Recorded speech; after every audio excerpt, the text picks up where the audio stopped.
Hi, everyone, and a pleasant good afternoon to you. Welcome back into Lions Field as we get ready for game number 2 between the Fort Scott Greyhounds and the Cowley Tigers. Leading things off here in game number 2 for Cowley, it'll be Cade Baldridge once again. He's the shortstop. Left fielder Ian Luce bats second. Hitting third is the designated hitter, Weston Thomas.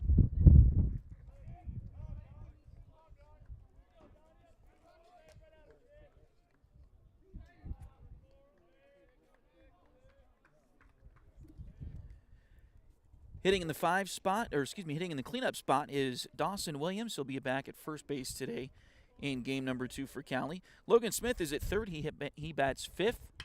And his first pitch is grounded right back up through the box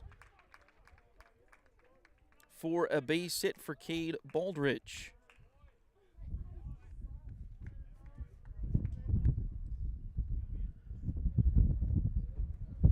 Hitting sixth is Seth Dandridge. He's back in right field today for the Tigers. Logan Groh is batting seventh. He'll be at second base. Creed Muirhead is the new catcher for game 2. He'll be batting eighth. And then ninth is Drake Fitro. He's in center field today with Keegan Robertson on the mound for the Cowley Tigers. First pitch to Luce is in there for a strike, 0-1.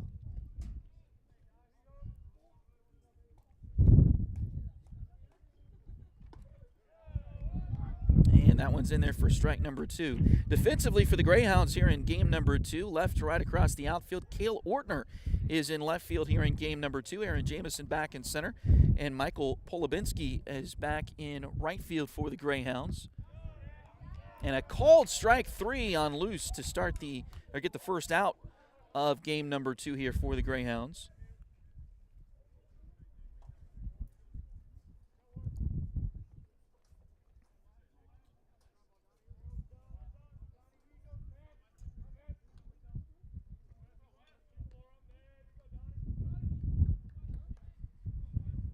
Now Weston Thomas stands in there.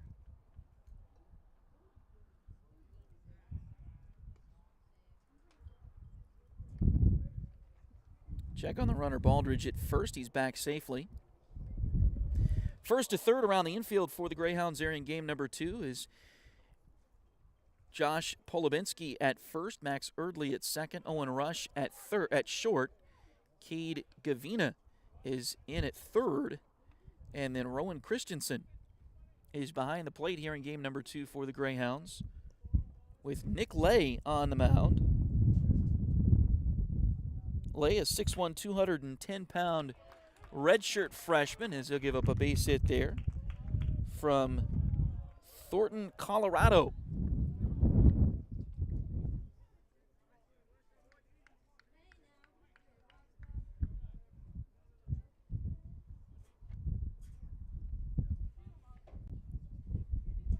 Now Dawson Williams steps in. Williams, first baseman today for the Tigers here in game number 2. That one's popped up right side. Polubinski coming over. It'll be the second baseman Erdley, and that's out number 2.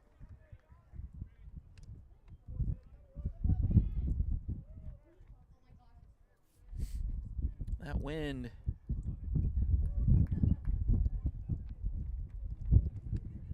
still pretty breezy at times.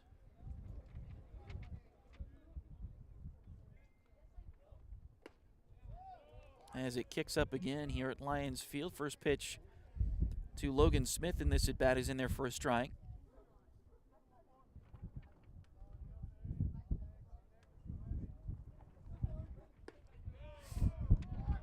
Nice breaking pitch by the left-hander Lay that catches the strike zone, 0-2.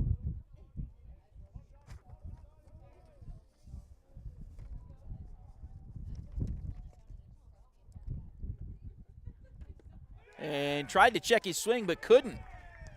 And so that'll be a strikeout. And that'll end the top of the first inning with no runs crossing the plate.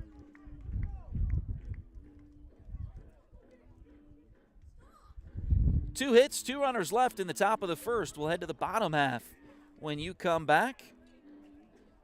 It is the Cowley Tigers 0, Fort Scott coming up.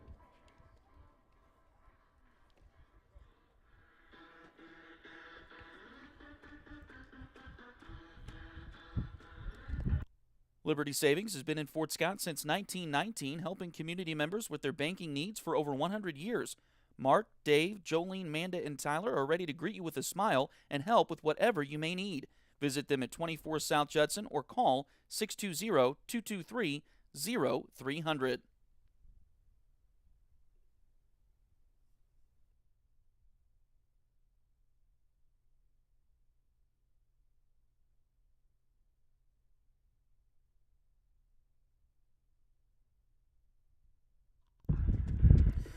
So the Greyhounds lineup here in game number 2, it'll be fairly similar to the first game today. Owen Rush, the shortstop, leads things off. Kate Gavina is at third here in game 2. He'll bat second. Hitting third is Aaron Jamison, the center fielder.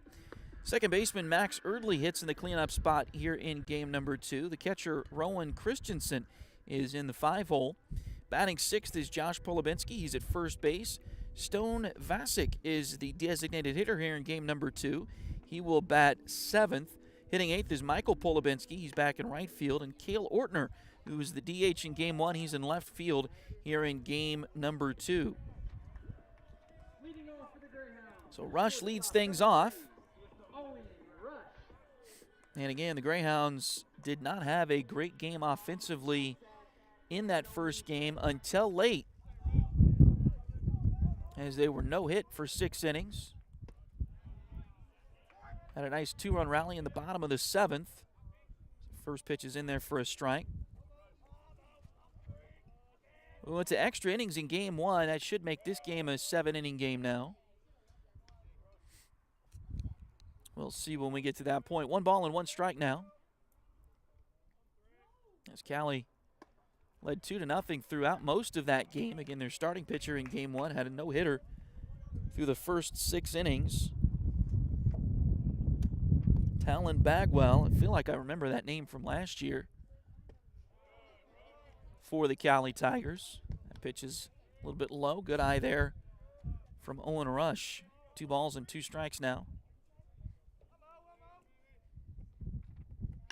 2-2, that's hit through the left side for a base hit.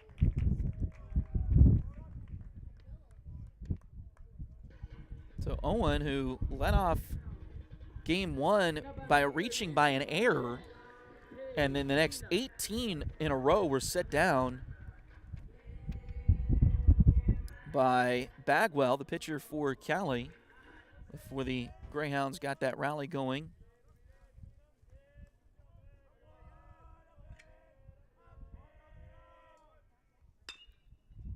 Now here's another ball to the hole. Nice stop by the shortstop. Throw to first is not in time. Oh, a great infield single by Cade Kavina. Now batting the center fielder, number 5, Aaron Jamison. Runners on first and second here for the Greyhounds. Still nobody out. As Aaron Jamison steps in for the first time here in game 2. He will bunt, and it's it's gonna fall. It's gonna roll foul. That one nearly held up there, but rolls foul. So 0-1.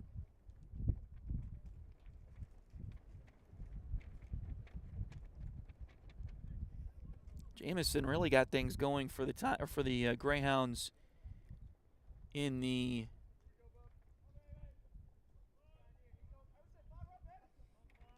bottom of the 7th inning in game 1. He hit a home run to dead center field.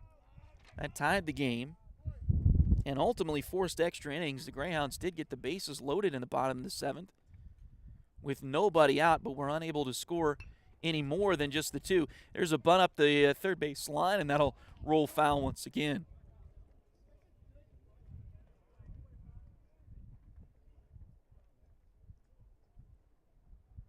So we went to the 8th inning, and Cowley scored 4 in the top of the 8th. Fort Scott could not respond, and we finished that one in 8 innings. 6-2 was the final score. It's tough for the Greyhounds after a couple of tough losses to Cowley yesterday in Ark City. Here's the, he's going to try check the runner at second, and maybe didn't move fast enough through that as it's a balk called.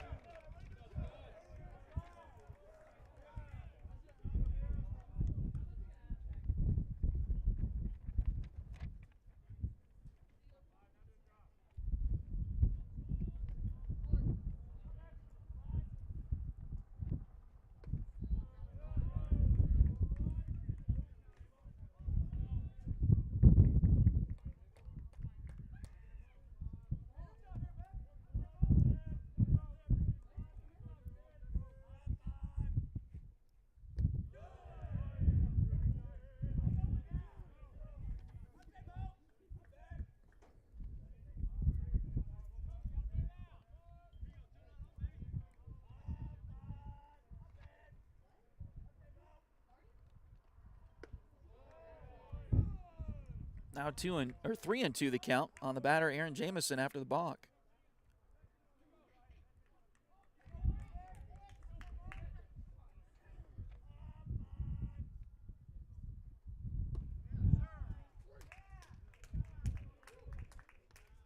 And a strikeout.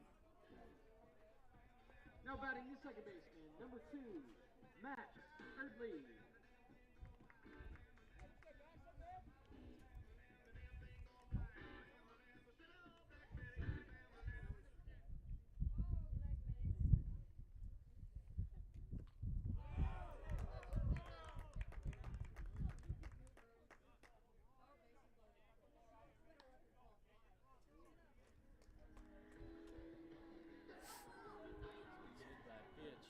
So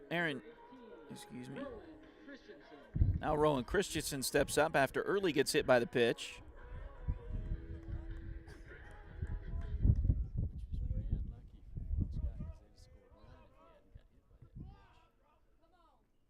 Now we got time called. Oh, another balk has been called apparently. And now Keegan Robertson is going to the field umpire and asking what he's doing. I believe that one was called by the home plate umpire. The first balk was called by the field umpire. And now the field umpire is going to Coach Darren Burrows of the Tigers to explain what he's doing there. I'd say what, some of the balks, you got to have some laser eyes to see some of these movements. The Greyhounds will take advantage and take the run here.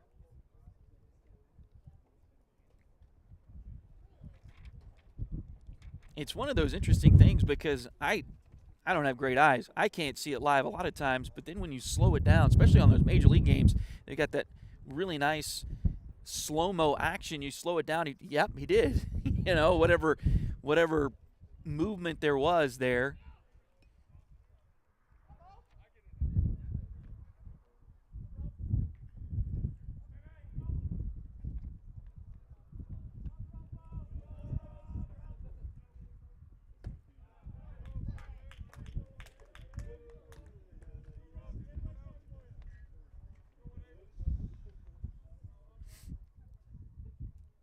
So one run is in here for the Greyhounds. One out. Runners on second and third. That one's hit down the left field line, but hooking foul.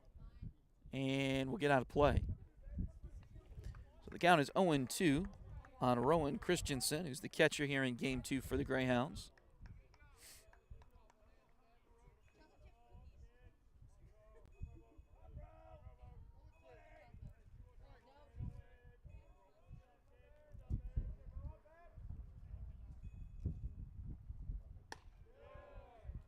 And now 1-2 the count. Then you wonder as a pitcher, what are you thinking about? How does that mess with your head on your delivery as you go forward? Fort Scott trying to take advantage here.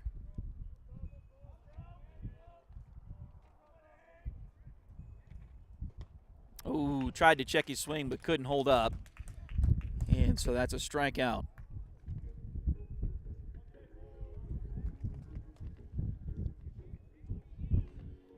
Now batting the first baseman, number 17, Josh Pulovich.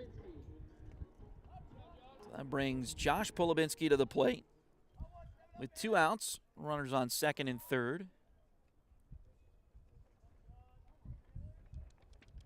First pitch soon, that's going to get away, and that'll score another Greyhound run.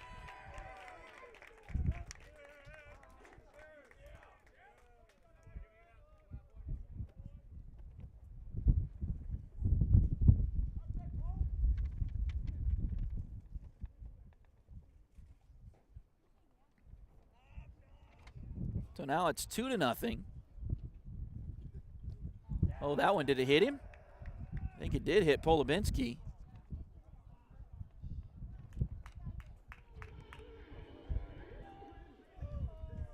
So Robertson a little wild here.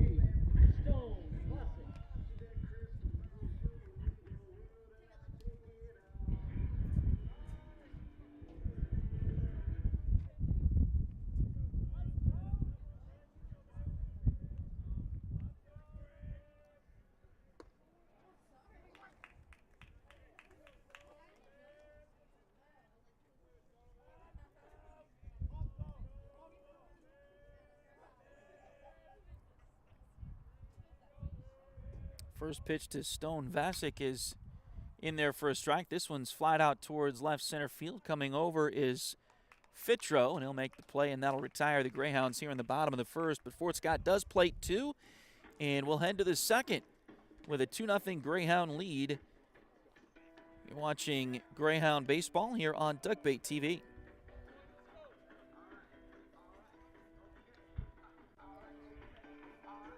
Edward Jones has been advising customers in the world of finance for over 100 years. Financial advisor Jamie Armstrong continues that tradition in Fort Scott. Contact her by phone at 620-223-1866 or email Jamie at jamie.armstrong@edwardjones.com.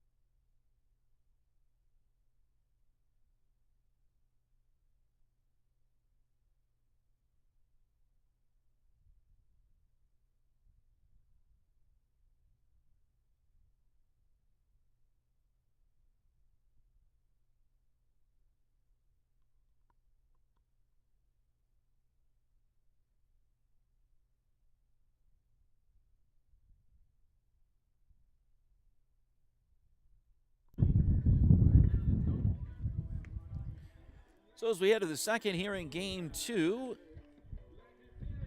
it'll be Seth Dandridge, Logan Groh, and Creed Muirhead due up here for the Cowley Tigers.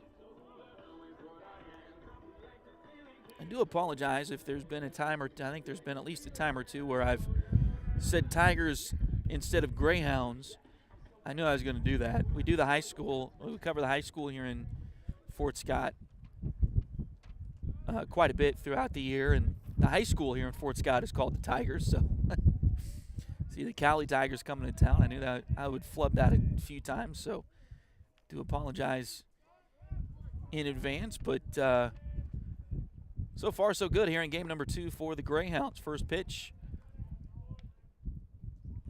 This is the strike zone there from Nick Lay. Nick so far on the season, not a great ERA coming into this one, a 9.53 ERA. He's got a 2-2 record. He has appeared 6 times. 5 of them have been starts. He's thrown 17 innings. He's given up 15 hits, 21 runs. 18 of those runs have been earned. He's walked 22, struck out 19. Had a pretty good first inning there for the Greyhounds, though. 2-1 the count.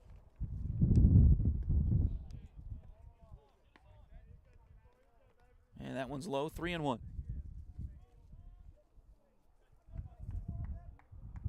The lefty from Colorado.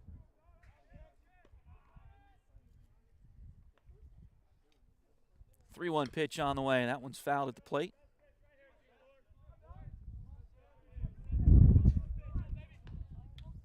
and fills the count.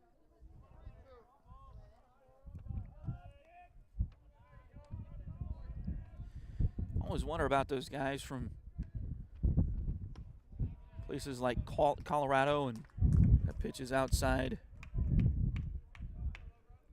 for ball 4. But those cold weather states like Colorado, I know there's been big leaguers before from places like North and South Dakota, Wyoming. I always wonder what their spring baseball routine is like.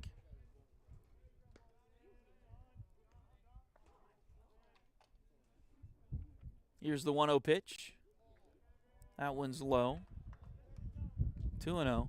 I believe, I don't know if it's still the case, but I believe it used to be where Iowa actually played their high school baseball season in the summer. They started a lot later, and I don't know what their school schedule is like there in Iowa, but it would be an interesting situation for high school baseball to be going on without school in session. 3-0 the count. I think Iowa was like that.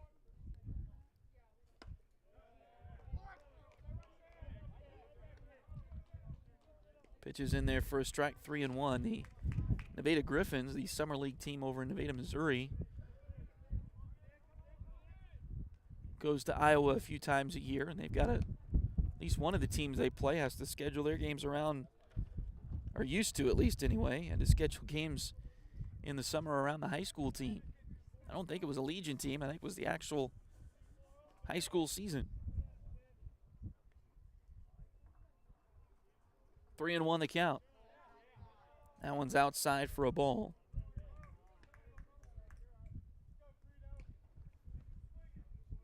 So another walk. Runners on first and second now.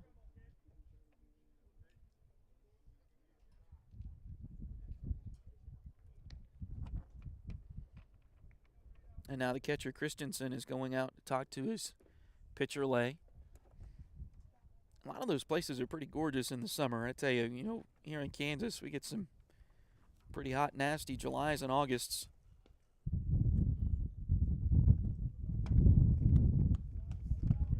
So there would be some of those places.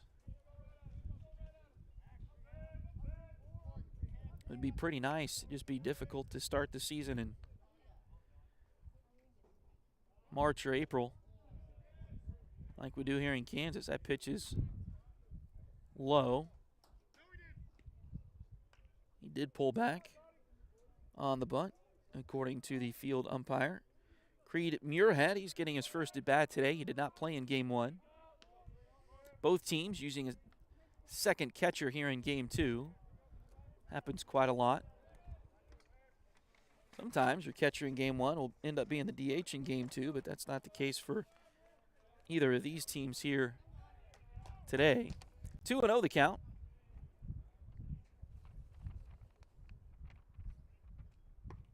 Shortens to bunt, pulls it back, and takes another pitch outside. 3-0.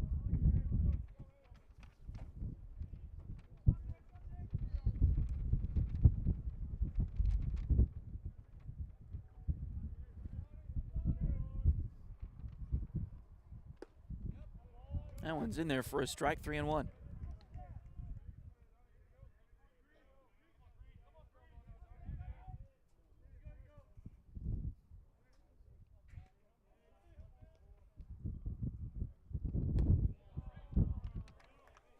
And ball 4, that one a little bit low and away.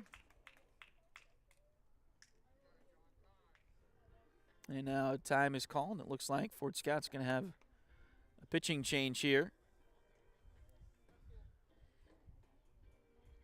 in the second inning with the bases loaded and 1 out. We'll take a short break and come right back. This is Fort Scott Greyhound Baseball on Duckbait TV.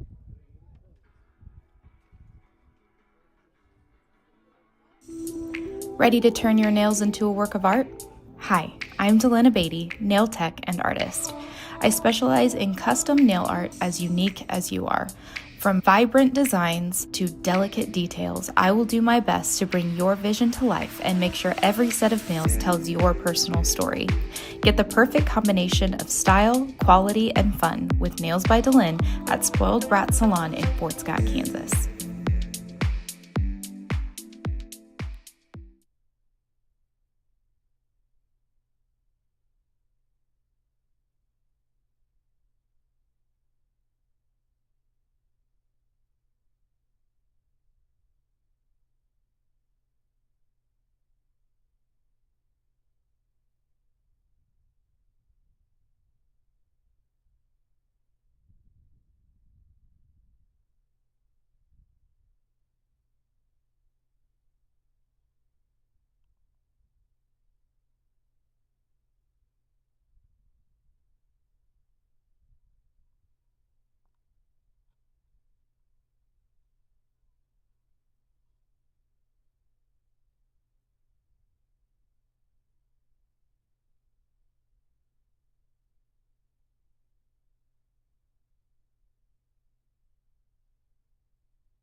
And the new pitcher for the Greyhounds is Scout Jellison from Topeka.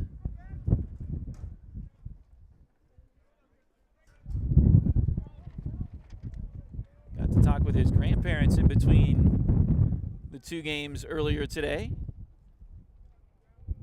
Coming from almost Dodge City to Fort Scott to see this game here today. Further than Dodge City. That's commitment there.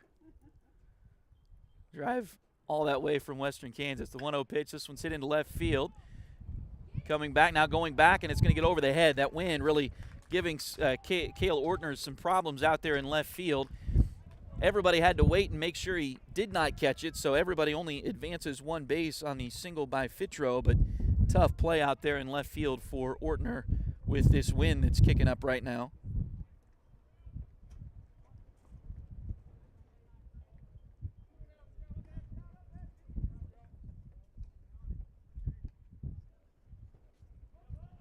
The base is still loaded. It's now 2-1.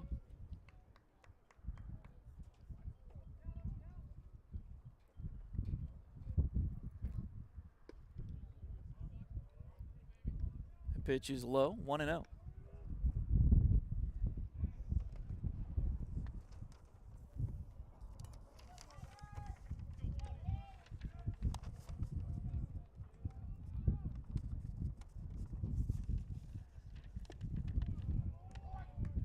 That one's in there for a strike. 1 ball and 1 strike. Scout so far this season with a 3.78 ERA. He's made 9 appearances for the Greyhounds, all of them out of the bullpen. Nice tall right-handed guy out of Topeka, Kansas. Here's a pitch that's hit out towards left field again. Going back is Ortner. This time makes the play on it. The runner tags from third. He'll advance. But again, great job by the Tiger defense to get that ball in and keep everybody else where they were. So the runner from third scores on a sacrifice fly. That's the third one today in both games, I believe. And nobody else has advanced on the bases on those sacrifice flies for Cowley. So Fort Scott has done a really good job, surrendering the run. That's, not the best, obviously. But making great throws in the defense to keep runners away, keep that score down. There were chances Cowley could have opened that first game up a little bit if the defense had not been as sharp as it was in that first game for the Greyhounds. This one's hit out towards center field. That's a poke out there. And did he catch that ball? He did. What a play by Aaron Jamison up against the wall.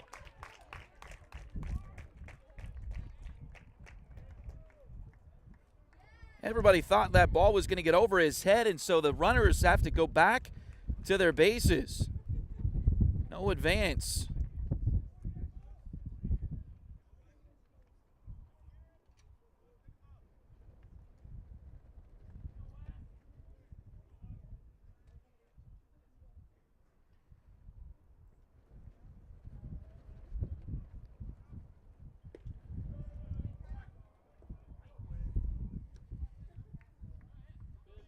So 0-1 now the count.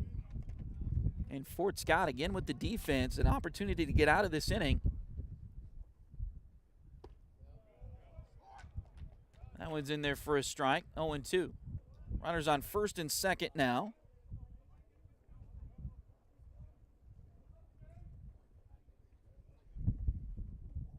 With 2 outs.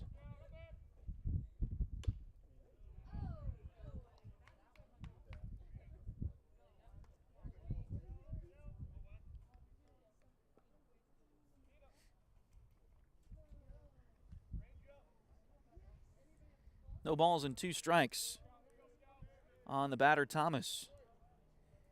He singled his first time in this game, too. Nice breaking ball, just didn't break quite enough to catch the zone, 1-2.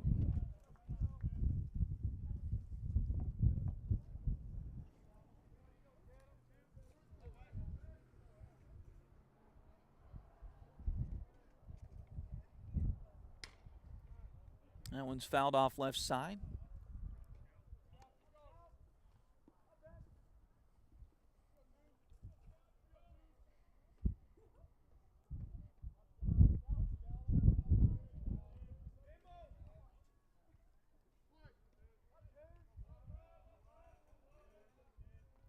One-two pitch on the way from Scout is fouled away again.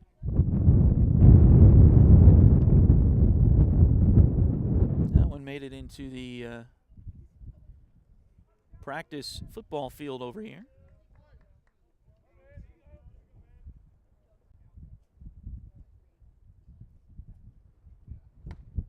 One-two pitch. Nice looking fastball, just a little bit high, 2-2.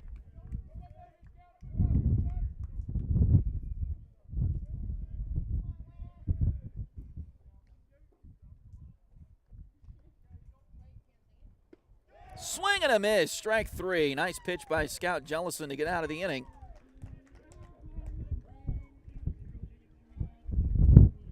The Tigers scored 2 to tie it up, but that's all they get. They strand 2 as well. We'll head to the bottom of the second in just a moment. This is Fort Scott Greyhounds baseball on Duck Bay TV.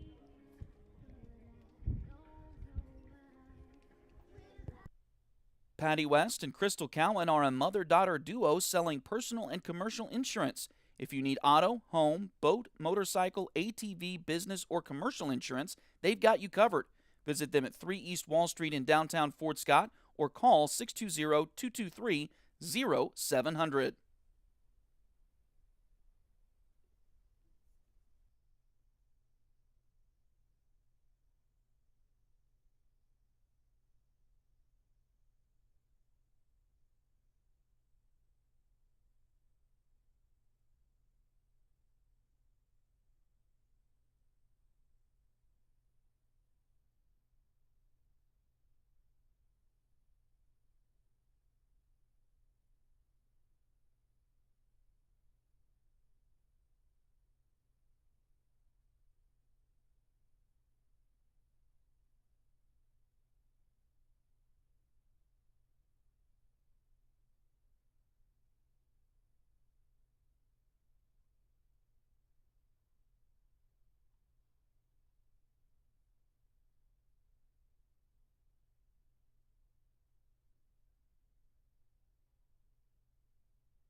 Leading off the bottom of the second inning is Mike Polubinski.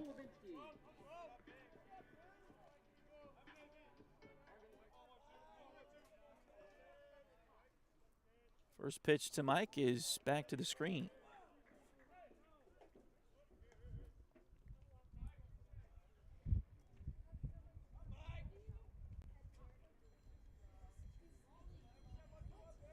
Mike's first at bat here in game number 2. Nice breaking ball in there for a strike from Robertson. And the count evens at 1-1.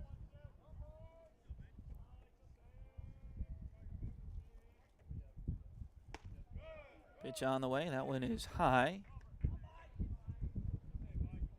2 balls and 1 strike.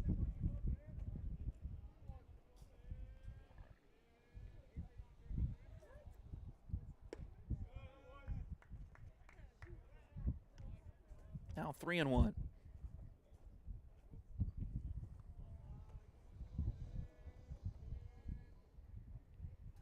Pitch on the way. This one is fouled back towards us.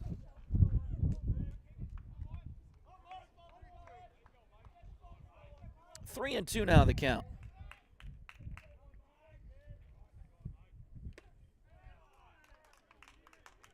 And looked like a foul tip caught by the catcher Muirhead. So tough luck strikeout there for Mike Polubinski, and that'll bring Cale Ortner to the plate.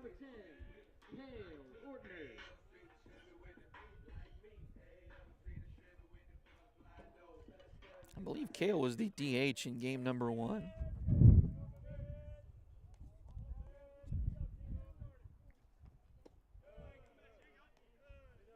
But he is in left field here in game 2 for the Greyhounds. Takes the pitch low for ball 1.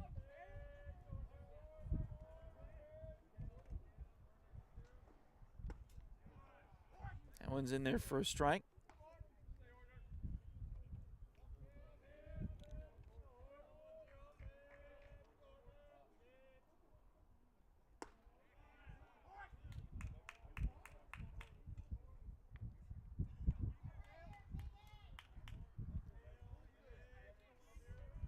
One ball and 2 strikes now.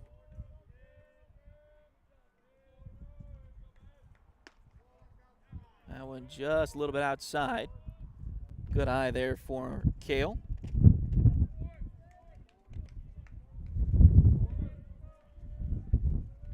Now the wind and the 2-2 pitch. Grounded towards short. Bobbled for the moment. High throw, but it's in time, and that will retire Ortner.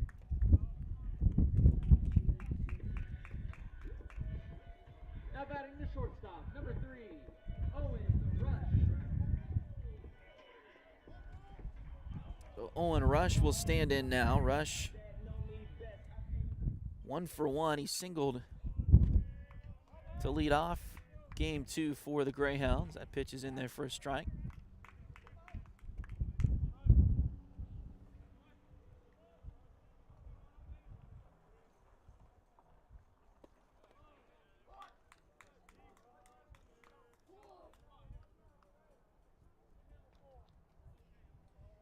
And now 0-2 on Rush.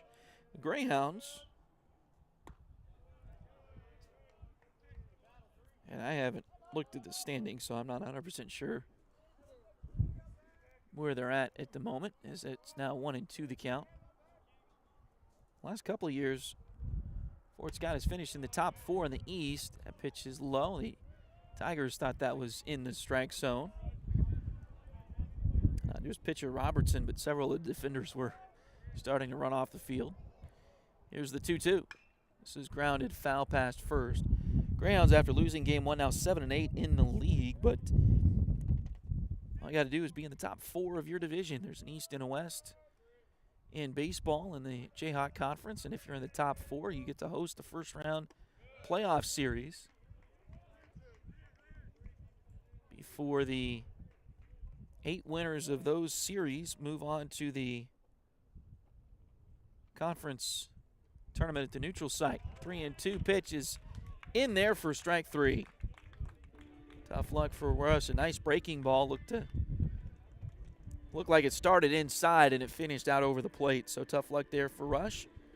And that's out number 3 here in inning number 2. We'll head at the top of the 3rd in just a few moments. This is Fort Scott Greyhound Baseball on Duckbait TV. If you need residential interior or exterior painting done or your cabinets refinished, contact the folks at Aura et Labora Painting Company, LLC. Fort Scott native Josh Regan is ready to help with your project, so give them a call at 620-288-6617.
Dawson Williams will lead off inning number 3 for the Cowley Tigers. We are tied at 2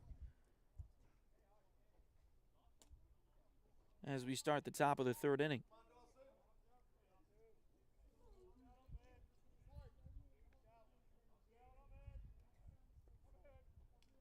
Oh, high and tight with first pitch there.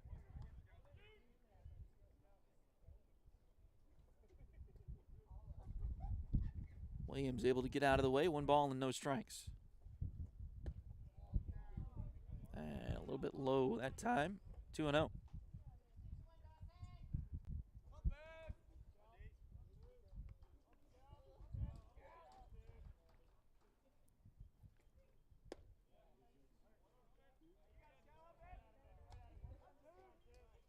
Now 3-0. Williams flew out his first time. He's 0 for 1 here in game 2. That one's in there for strike 1. We'll see if he takes again.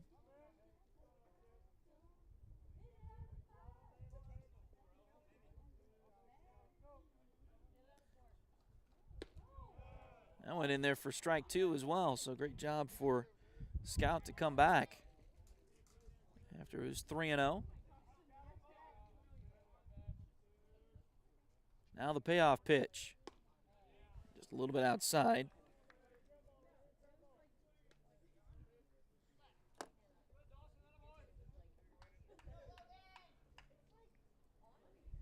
So a runner on first with nobody out for Logan Smith.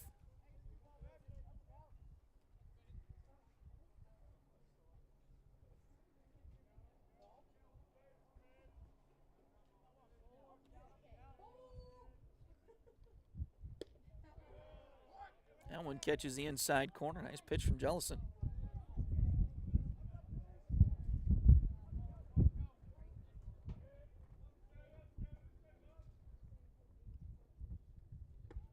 Oh, nice breaking ball. That one looked like it was going to be in the other batter's box, and by the time it got to the plate, it was pretty much down the middle. 0-2 the count.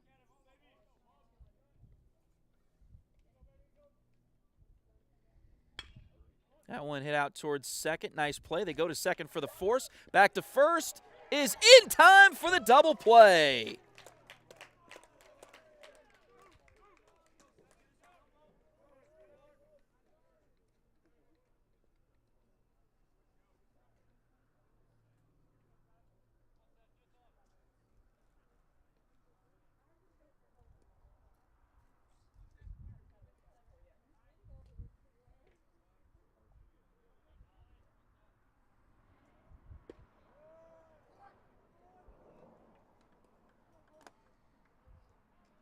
So the situation goes from nobody out with a runner on to 2 outs, and the base is empty.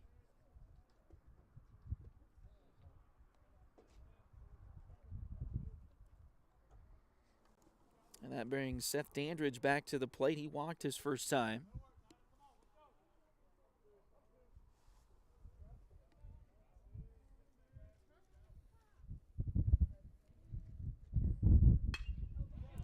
This one's hit into center field. That'll get down for a base hit.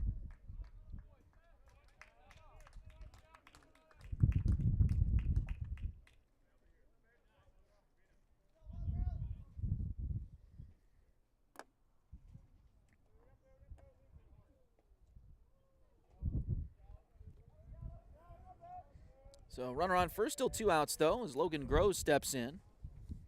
He also walked and scored in that 2-run second inning for the Cowley Tigers. First pitch here is a little bit low.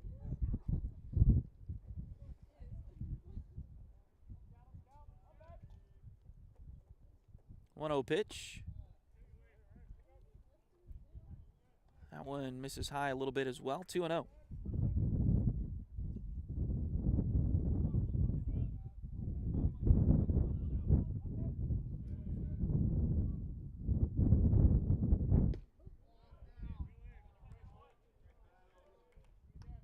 Yeah, a little bit low that time.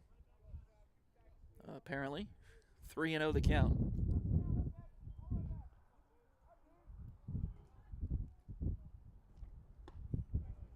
That one catches the zone there. 3-1 now.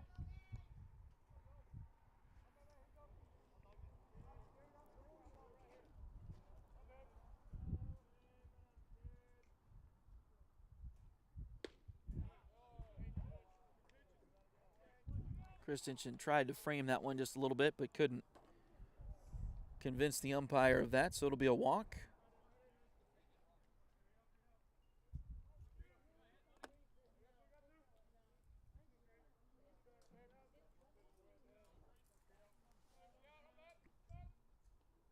Still 2 outs. Now runners on first and second for Creed Muirhead.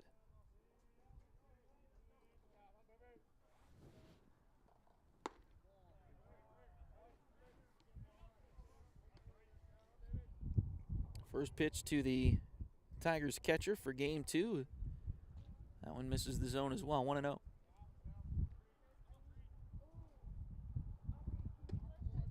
1-0 pitch, a bit outside that time, 2-0 now the count. It's down to red. Let's see if we can make it to the end of this inning. 2-0 pitch, right back to the pitcher. Great job by Jellison. He'll take it to first and flip it at the last minute over to Polubinski, and that'll be out number 3. So Cowley Tigers get a couple of runners on base but can't move them. We'll go to the bottom of the third. Still 2-2, Tigers and Greyhounds. Liberty Savings has been in Fort Scott since 1919, helping community members with their banking needs for over 100 years. Mark, Dave, Jolene, Manda, and Tyler are ready to greet you with a smile and help with whatever you may need. Visit them at 24 South Judson or call 620-223-0300.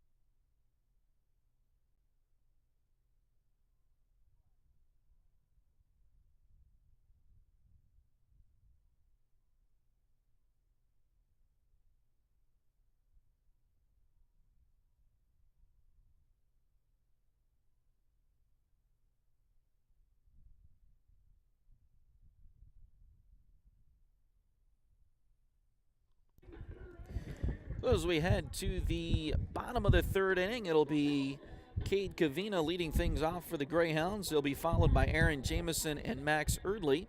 If anybody gets on, it'll be the catcher Rowan Christensen. Tigers playing tough against this the Greyhounds playing tough against this Cowley Tiger team. They lost both games in Arc City yesterday.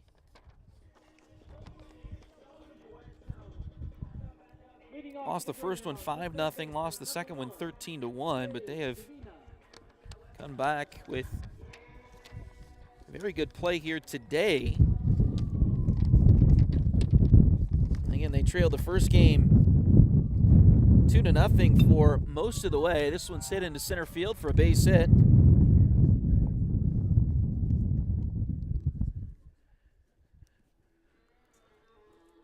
So Cade is on with a leadoff single.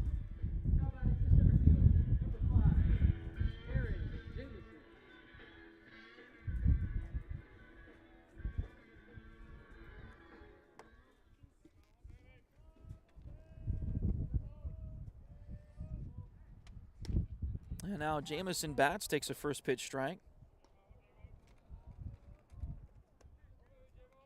And again, he had a home run in the first game today.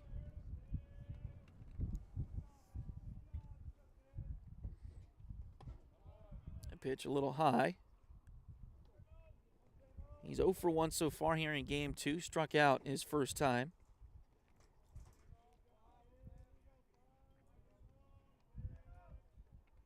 But again, with pitching and defense and a late rally, the Greyhounds stayed in game 1, went extra innings into the 8th.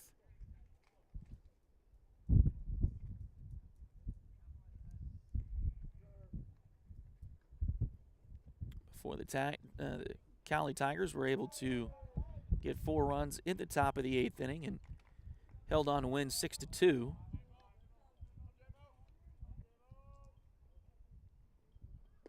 This is a good benchmark team as a swing and a miss there for Jameson.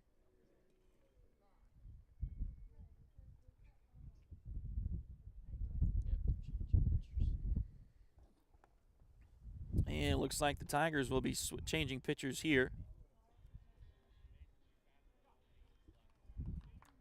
And we'll tell you about the new Tiger pitcher in just a moment.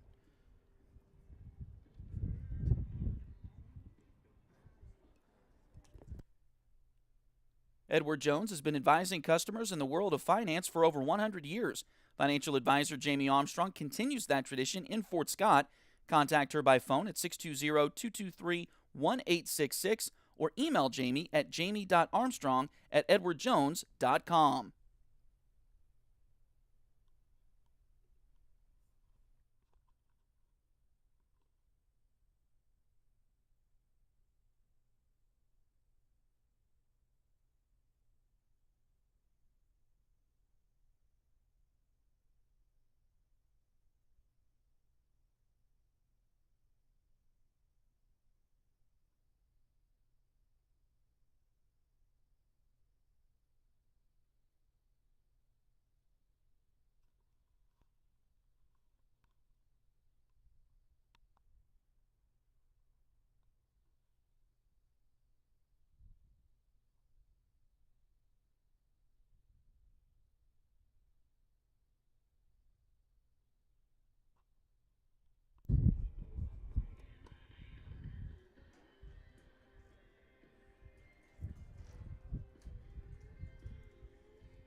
So the new pitcher for the Cowley Tigers is Cameron Mock. He's a 6 foot, 170-pound freshman.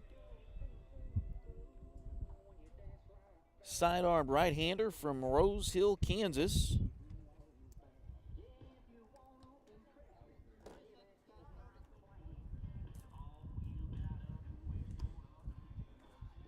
Another good pitcher for the Cowley Tigers. He's got a 1.93 ERA, a 1-0 record, 8 appearances, all out of the bullpen. 9 1/3 innings. He's given up 4 hits, 2 runs, both earned, 9 walks, and 5 strikeouts.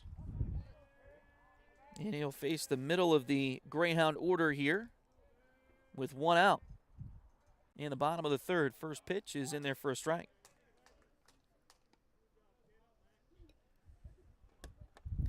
Cade Gavina is at first. Max Erdley is at the plate. He was hit by a pitch his first time.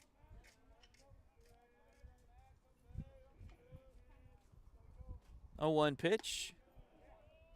Some backwards movement on that one.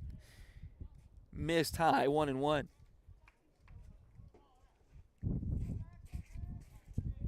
Sidearm pitchers can be tough, and especially if we don't see them very often. That release point can be awkward, especially for right-handed batters, which of course Max is. Throw to first, and the runner is back safely. 2 runs on 4 hits, no errors, 6 runners left on base so far for the Cowley Tigers. 2 runs on 3 hits, no errors, and 2 runners left on base for the Greyhounds thus far. And that pitch looked like a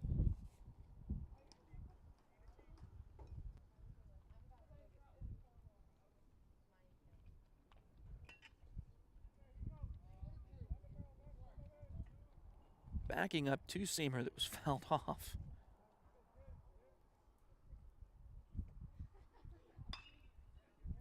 Threw it again, but a little bit over the plate. This time it's sliced just foul past the right field line. They're just outside of the right field line. Count remains 1-2.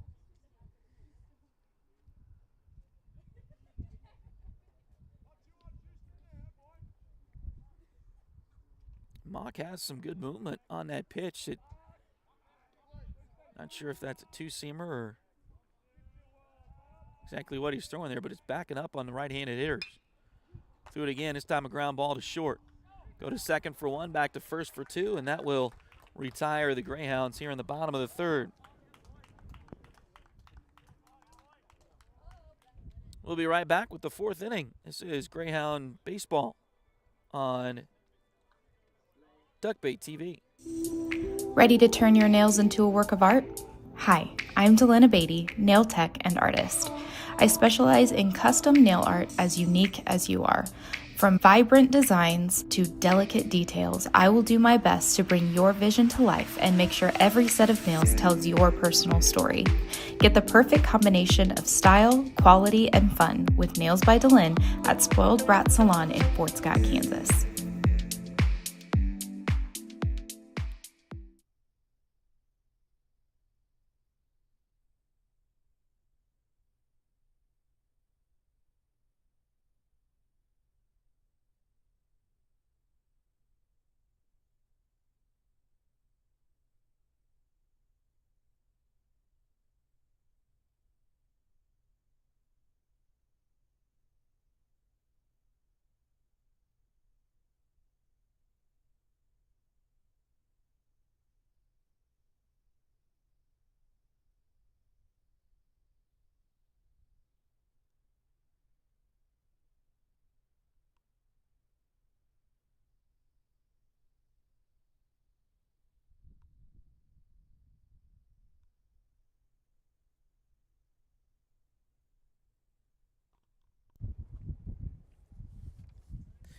So we'll head to the fourth inning.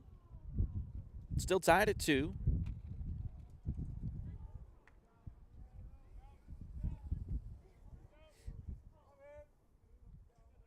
Scout Jellison still out there on the mound for the Greyhounds. First pitch to Drake Fitro, and that one just misses the inside corner.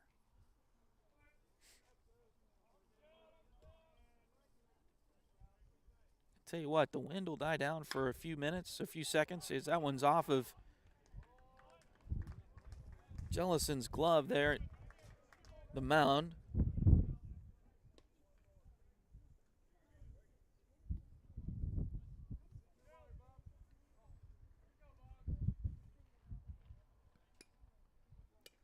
Ooh, tough score room. I'm going to give an error to Scout on that one.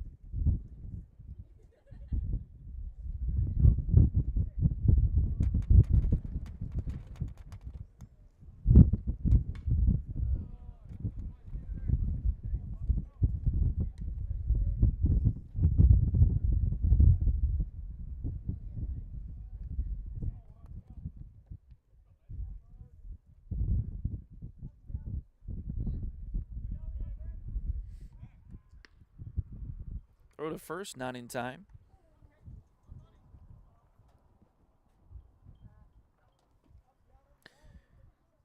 Probably a play Scout would tell you he should make. However,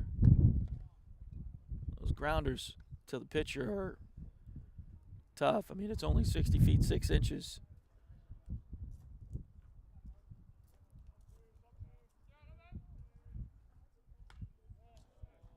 So it's fouled back to the screen.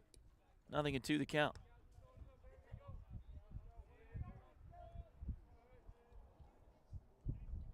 Did tick his glove, so some scorekeepers will have that as a reference. But anyway, slice it. Tough luck for sure for the Greyhounds. Runner on first, nobody out. Scout trying to come back, though. He's 0-2 now on Cade Baldridge, who's 1 for 1 with a sacrifice fly. In game 2 here, this one's fouled back.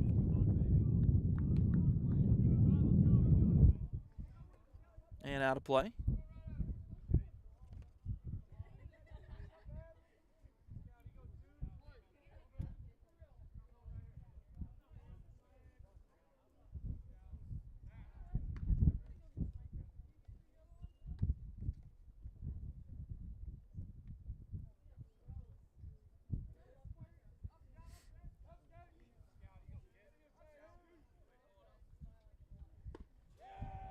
Called strike 3. Great pitch by Scout.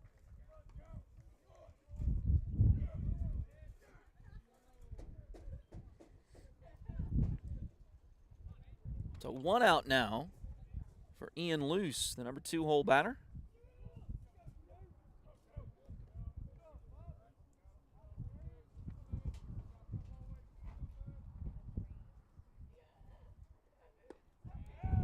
Nice breaking ball in there for a strike. Loose so far is 0 for 2. He struck out and flied out in this game. Had that ball that was deep to center for Aaron Jamison. Made a nice play up against the wall on that one. That one misses to even the count. 1 ball, 1 strike, 1 out, 1 on. Top of the 4th inning. Game 2 of the doubleheader today between the Greyhounds and the Cowley Tigers. That one's just off the outside corner, 2-1.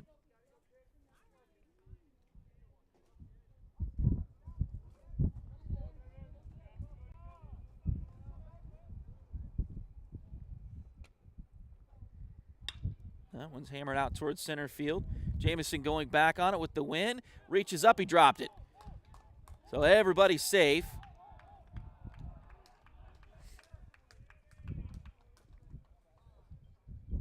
Ooh, another error. Tough error there. He got to it.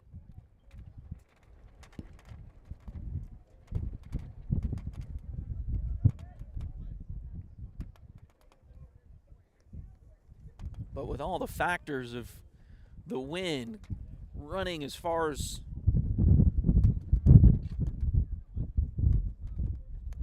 he had to get to it.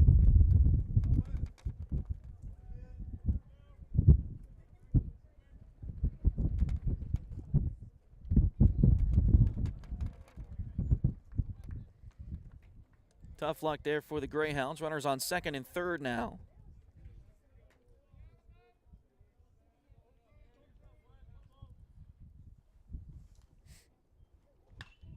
This one's hit out towards left field, but will slice foul. And the count is at 1-1. I tell you what, that wind, it'll kick up here for a couple of minutes and make it feel like January again. Then it'll die down, and that sun is pretty bright and nice today too. So it's kind of go back and forth. It's almost too cold for 2 or 3 minutes, then it's pretty nice and balmy for 2 or 3 minutes. There's a ball hit through the right side. That'll score 1. Here comes the second run. They'll get the ball in, but not in time, as Luce scores from second, and it's now 4-2 in favor of Cowley.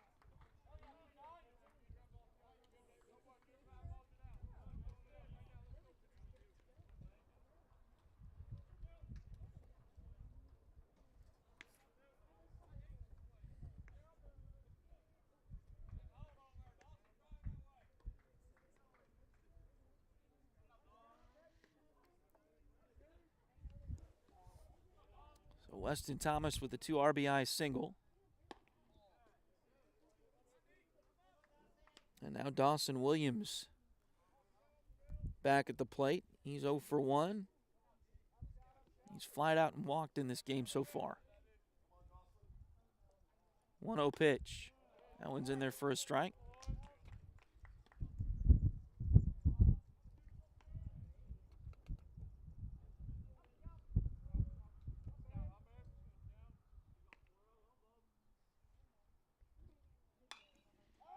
So it's popped up on the infield. Who wants it? Who wants to deal with the wind? Nice play by Cade Cavina. He kind of had to, he got to the pitcher's mound and then kind of had to reach back to his left just a little bit, but able to make the play, and that's out number 2.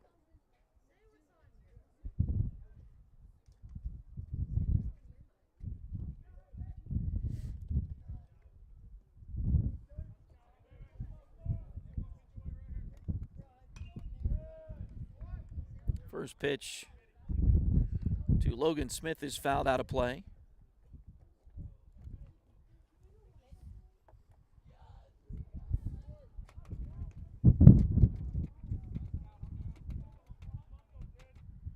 A 1 on the way. That one off the inside corner.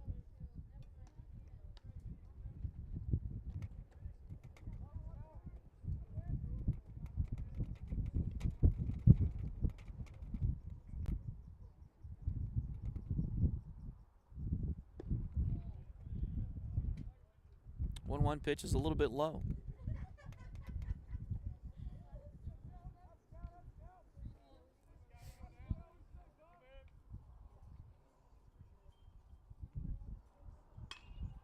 That one's fouled off left side, now to play. 2 balls and 2 strikes with 2 outs. Runner on first, that's Weston Thomas after a 2 RBI single. Knocked in the 2 Cowley runs here in the inning as they lead it 4-2.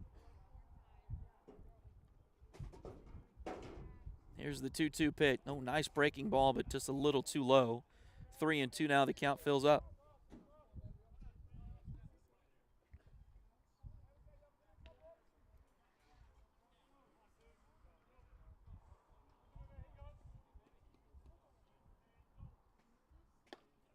And that one a little too far inside, so a walk here.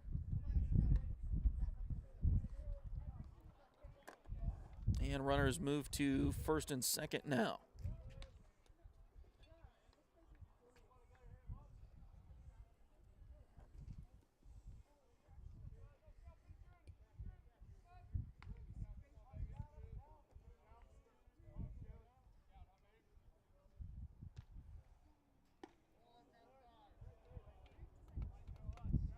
First pitch to Seth Dandridge in this at bat is outside. Another Greyhound warming up in the bullpen.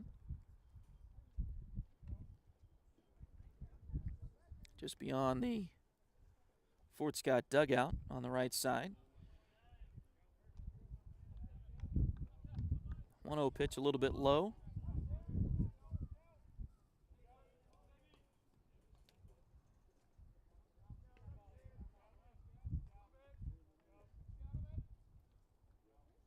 .20 on the way. And that one is a little high.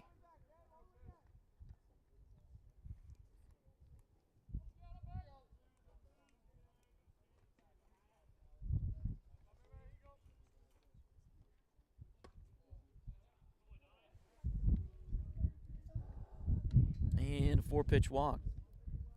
That'll load the bases. And now Coach Hill comes out to talk to his right-hander.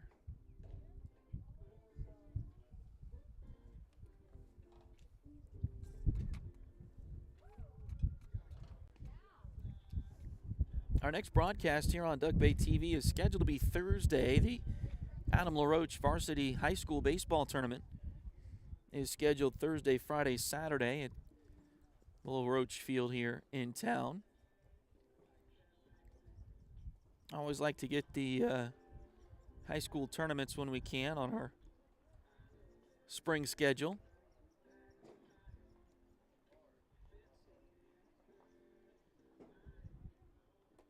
And it looks like they're going to leave Scout in, at least for this next batter.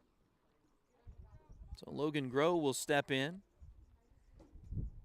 He has walked twice. So still looking for his first official at bat here in game number 2. As he bats with the bases loaded and 2 out. Nice breaking ball again from Jellison. That one catches the zone. 0-1.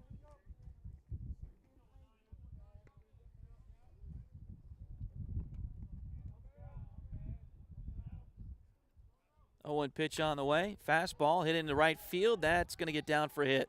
Oh, and it got over the head of the right fielder. So 3 runs will score here for the Cowley Tigers.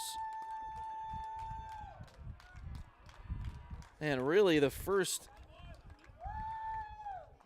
I know there's been some errors out there, but first real defensive flub on the day. And unfortunately for the Greyhounds, it cost them a couple of runs.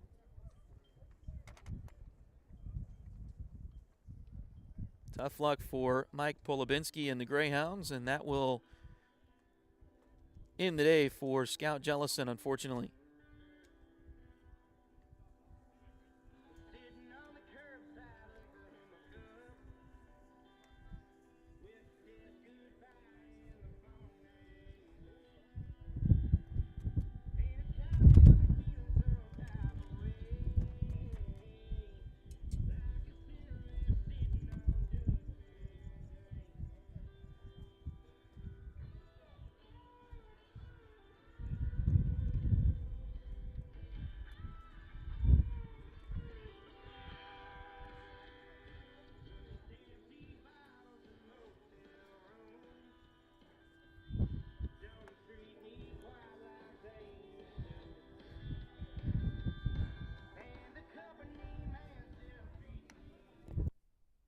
If you're interested in helping us out at Duckbait Media, bringing more Tiger and Greyhound athletic events, become a sponsor today. Contact us at TonyAbeatty@gmail.com, duckbaitmedia@gmail.com, or find us on Facebook at facebook.com/duckbaitmedia. We're here to bring you the best of the Tigers and Hounds on youtube.com/duckbaittv.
So the new pitcher for the Greyhounds will be Caleb Hills. He is a 6'5", 215-pound freshman right-hander from Lufkin, Texas.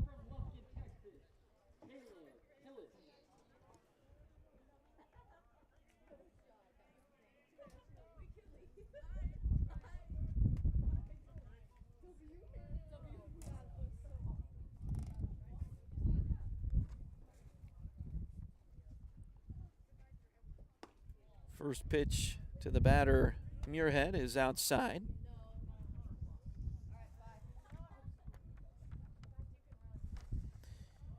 Hills has a 2.35 ERA in 7 appearances, all of them out of the bullpen for the Greyhounds thus far.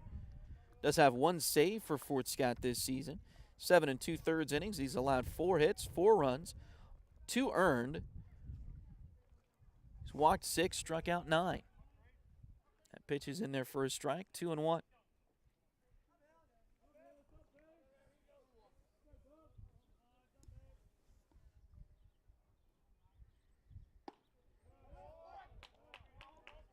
And a called strike 2, so 2-2 now the count.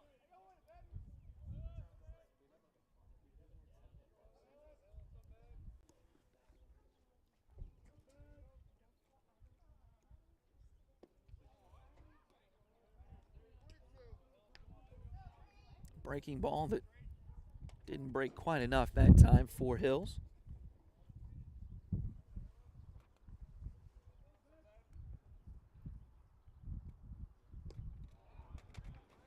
And ball 4.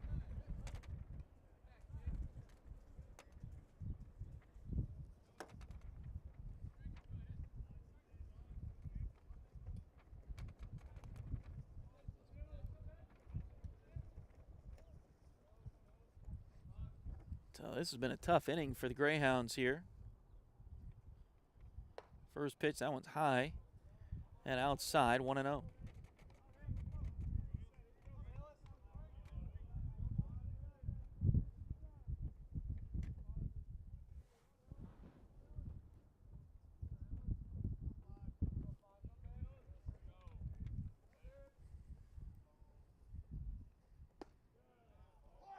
Pitch, that one is in there. 1 ball, 1 strike, 2 outs. Runners on first and third for the Cowley Tigers here. Top of the 4th inning. Cowley has put a 5 spot up there to the moment. This one's fouled out of play, left side.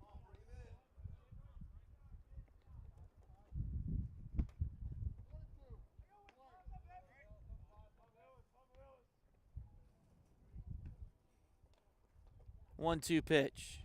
That one's a little low.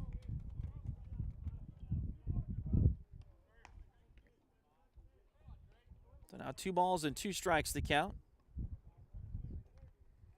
To Drake Fittrose, 1 for 2 here in game number 2, but he's been on both times. He reached on an error his last time.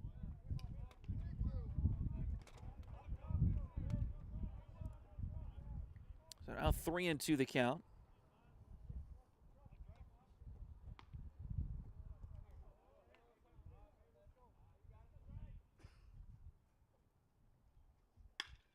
That one hit hard right through the right side. So that'll get another run home. Gross scores. Muirhead moves around to third on the base hit from Drake Fitro.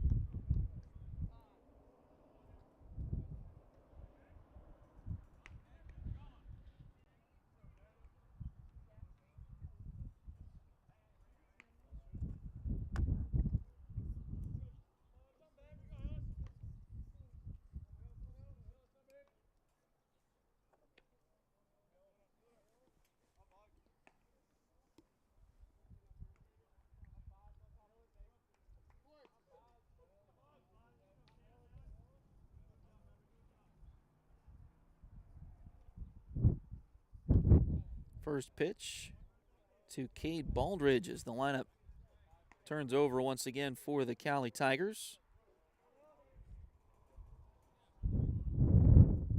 That one misses 1-0.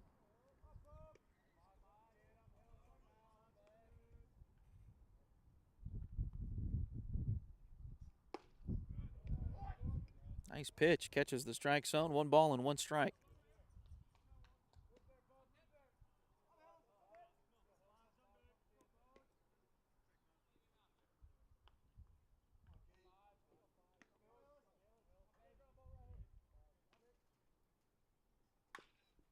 This one's grounded foul.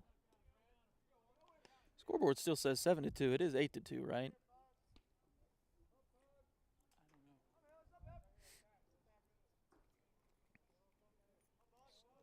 I've got Cowley with 6 runs here in the inning, which would make it 8-2. We have not heard a protest yet from the Cowley dugout, so I may be incorrect. 1-2 the count.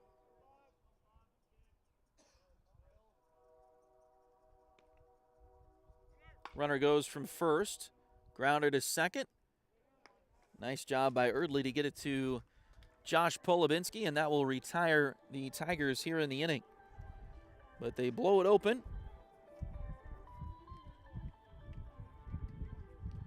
And lead the Greyhounds. We'll head to the bottom of the 4th in just a moment. This is Greyhound Baseball on Duckbait TV.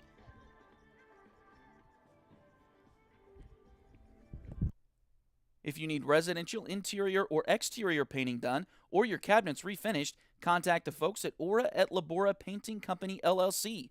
Fort Scott native Josh Regan is ready to help with your project, so give them a call at 620-288-6617.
Leading off for the Greyhounds, the catcher, number 18, Rowan Christensen. So Rowan Christensen leads off the bottom of the 4th for the Greyhounds. It'll be Rowan followed by Josh Polubinski and then Stone Vasic due up here in the inning for Fort Scott. They've got some work to do to get back into this after Cowley scored 6 in the top of the 4th inning, lead it 8-2. Oh, that one looked like a breaking ball, but hit Rowan Christensen, and just like most catchers, he just takes it and goes down to first.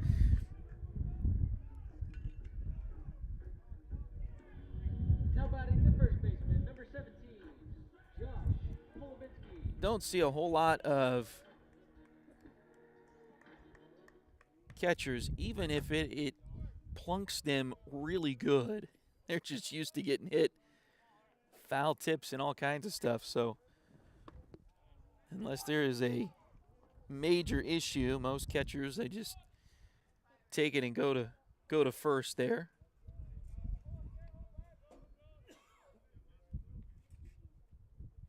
Hopefully that can start a rally for the Greyhounds. Ground ball, foul pass third. 8 runs on 7 hits, no errors.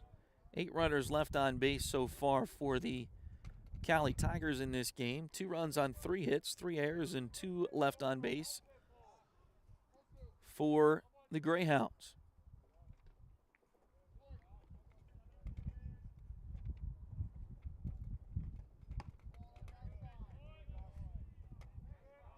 Catcher Creed Muirhead tried to frame that one for his pitcher Cameron Mock, but didn't work quite as well. 1-2 the count.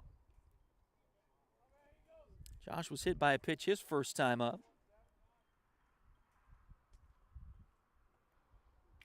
That one's roped into right center field. Going back. It's going to get up against the wall for a base hit. Here comes the throw in. It's not going to be in time. A double for Josh Polubinski. Christensen moves around to third, and the Greyhounds have something cooking here in the bottom of the 4th inning.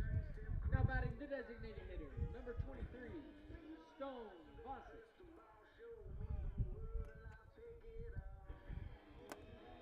So now Stone Vossick bats.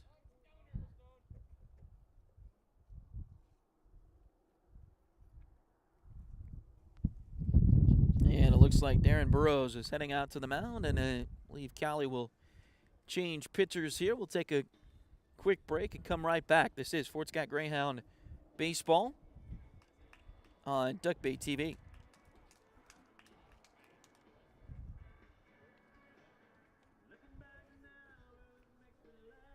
Liberty Savings has been in Fort Scott since 1919, helping community members with their banking needs for over 100 years. Mark, Dave, Jolene, Manda, and Tyler are ready to greet you with a smile and help with whatever you may need. Visit them at 24 South Judson or call 620-223-0300.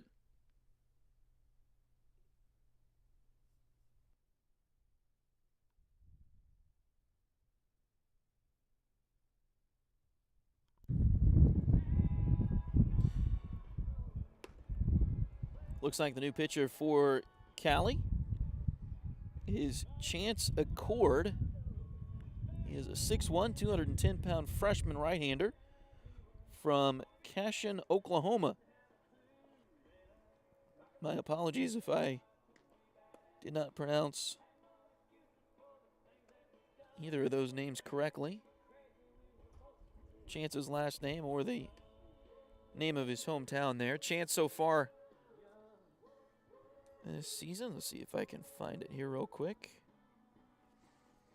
He's another good arm out of the bullpen for the Cowley Tigers. He's got a 1.96 ERA. He's 2-0 in 9 appearances, all out of the bullpen. He's thrown 18 1/3 innings. He's given up 7 hits, 5 runs. 4 of those were earned. He's walked 10, struck out 22. He's one of the top strikeout pitchers for Cowley this season. Now batting the designated hitter, number 23, Stone Vossick. And the Tigers, I'm sure, would like to have a couple strikeouts here with nobody out and runners on second and third. Great opportunity for Stone to get the Greyhounds back into this one a little bit. That one catches the zone, 0-1. Bassick so far 0 for 1. He flew out to left center his first time up.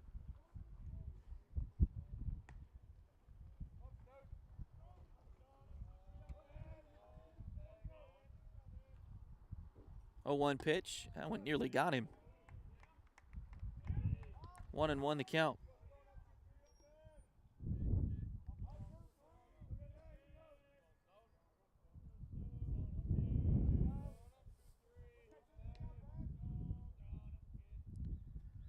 One pitch. Swung on and missed. Vasic now down in the count 0-2, or excuse me, 1-2.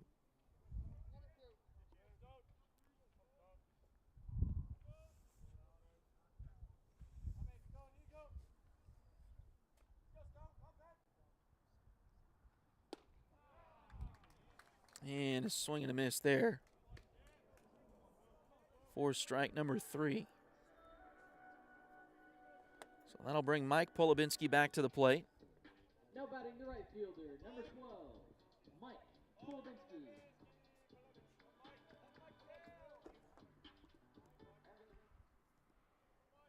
So Mike, we'll see. I'm sure he wants to atone for the error he was given in right field in the top half of the 4th inning that allowed a couple extra runs to score on a base hit to right field.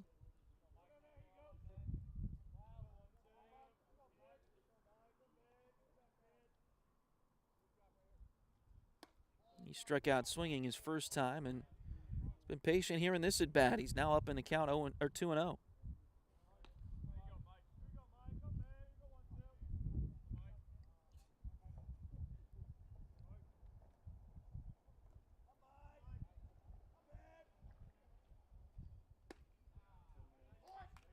That one, breaking ball looked like catches the zone.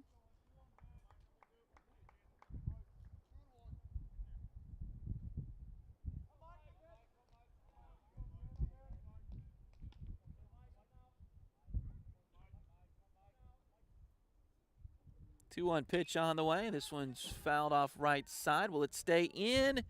And it will. Catch there by the first baseman, Dawson Williams. And you wonder if maybe the wind had a little bit to do with that. Wind out of the north, gusting across the field from right to left. Really pretty much straight out left field, actually. And so definitely would appear that ball was held up by the wind a little bit down down the first base line.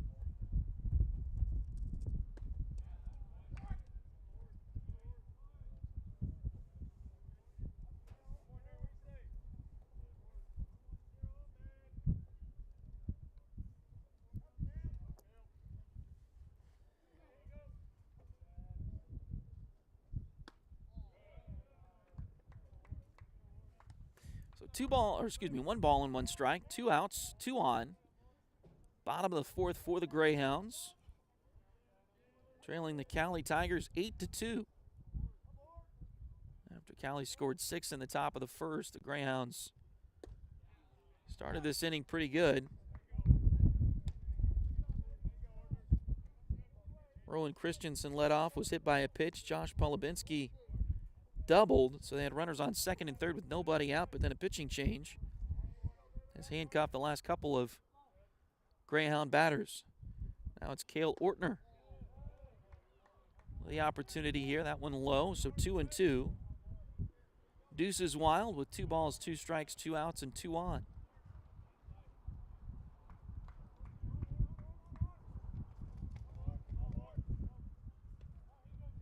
Two-two pitch on the way. Good eye from Ortner, a little bit low and away.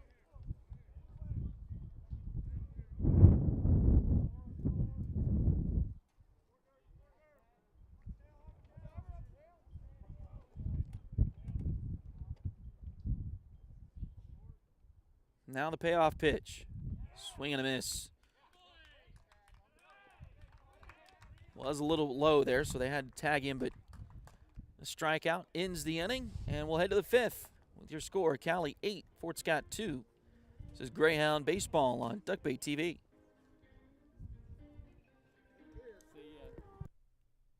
Edward Jones has been advising customers in the world of finance for over 100 years. Financial advisor Jamie Armstrong continues that tradition in Fort Scott. Contact her by phone at 620-223-1866 or email Jamie at jamie.armstrong@edwardjones.com.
So as we head to the 5th inning, it'll be Ian Luce to lead things off for the Tigers. He will be followed by Weston Thomas and Dawson Williams, the heart of the order for Cowley coming up in this inning.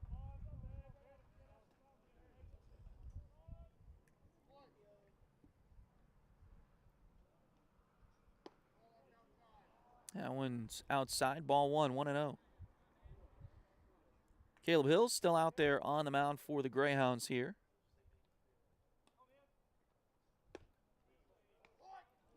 That one catches the strike zone.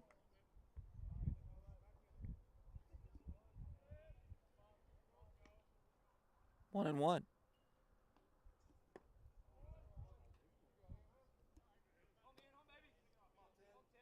And a swing and a miss. So 1 ball and 2 strikes to Luce, who's 0 for 3 here in game number 2. Did reach on an error, but has also struck out and flown out in this game.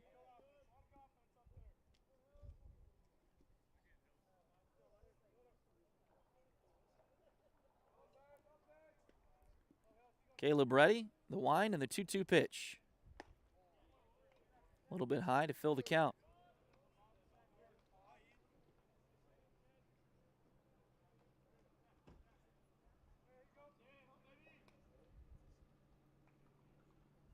Payoff pitch. That one's smacked out towards right field. Going back on it, jumping but can't make the catch is Mike Polubinski.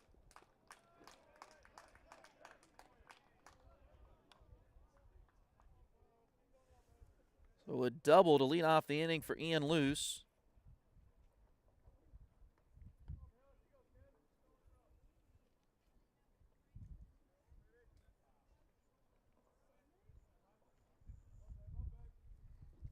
And that will bring up Weston Thomas.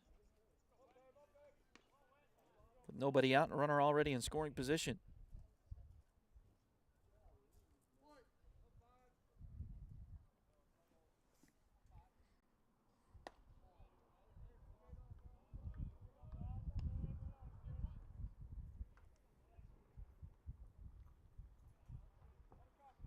First pitch is high, 1-0.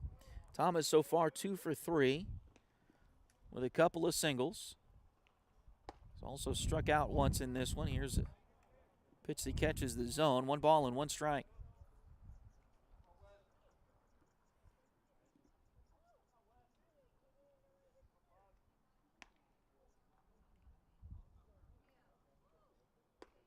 Ooh, breaking ball that didn't break like he wanted it to. Almost looked like it may have slipped out of Caleb's hand there. On delivery, 2-1.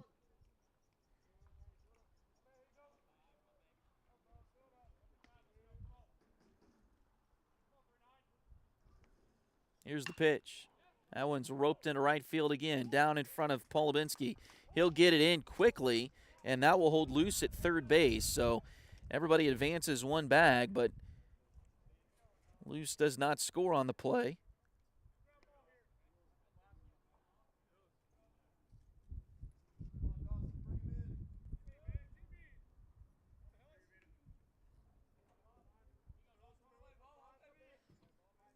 Runners on the corners. Nobody out. For Dawson Williams, who's 0 for 2. Couple of flyouts. Pop-outs, really, on the infield for him. Here's the pitch. That one's in there for a strike, 0-2. Williams also walked. That was his second at bat of the game.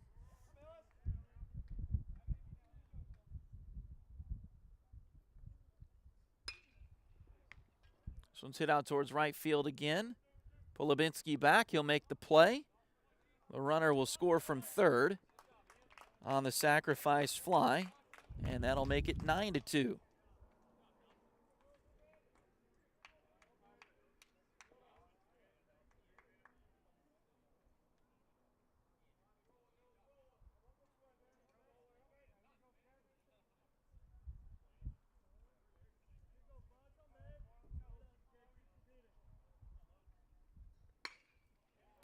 First pitch here is roped out to right field. Another base hit. It's time for Logan Smith.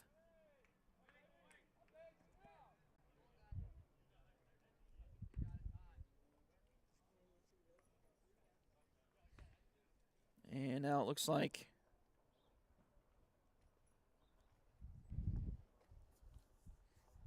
well, at least for the moment, Coach Hill is coming out to talk to his club on the mound. They are going to bring in another pitcher. So we'll take a break. We'll come right back. This is Fort Scott Greyhound Baseball on Duckbait TV. Ready to turn your nails into a work of art? Hi, I'm Delena Beatty, nail tech and artist. I specialize in custom nail art as unique as you are. From vibrant designs to delicate details, I will do my best to bring your vision to life and make sure every set of nails tells your personal story. Get the perfect combination of style, quality, and fun with Nails by Delin at Spoiled Brat Salon in Fort Scott, Kansas.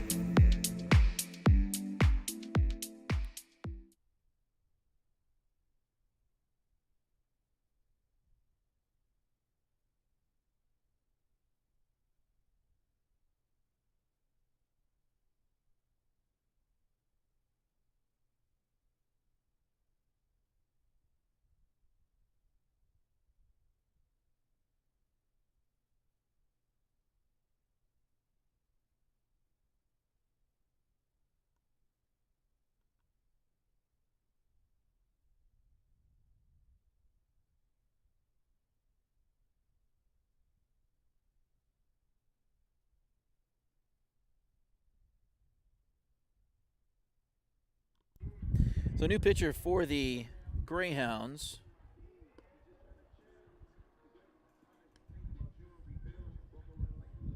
is Connor Birch.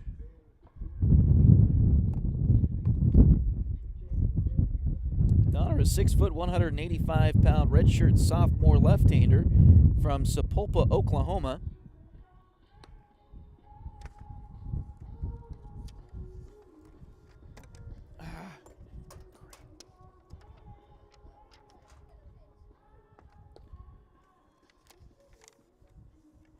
So far this season for Connor, he's got a 3.86 ERA.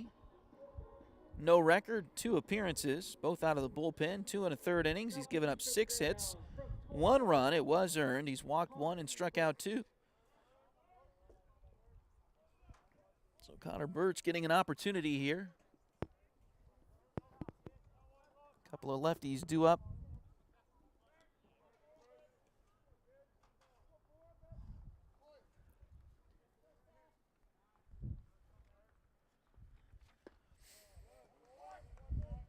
Or at least one right here, as Seth Dandridge will bat. First pitch to him is in there for a strike.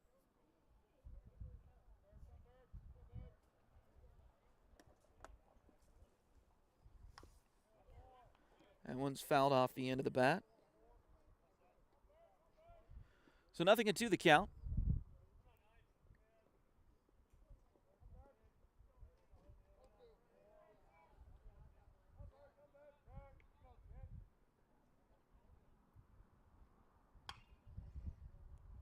That one's fouled off the left side.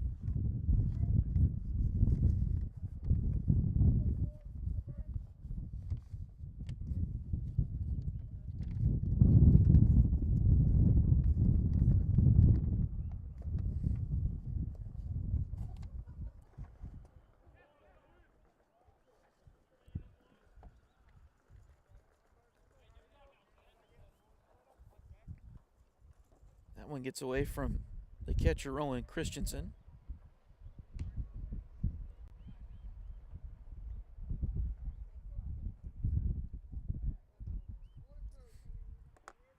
So 1 ball, 2 strikes. Runners now on second and third.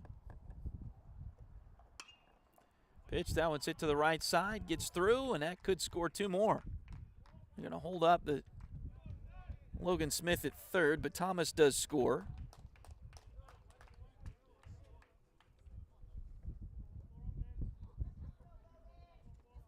So now runners on the corners.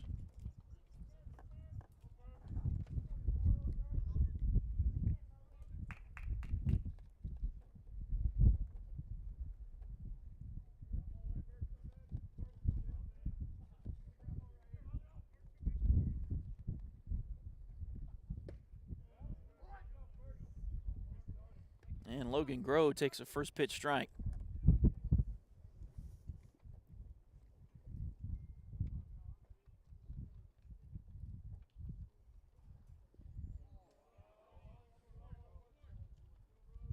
Now 1 ball and 1 strike. That pitch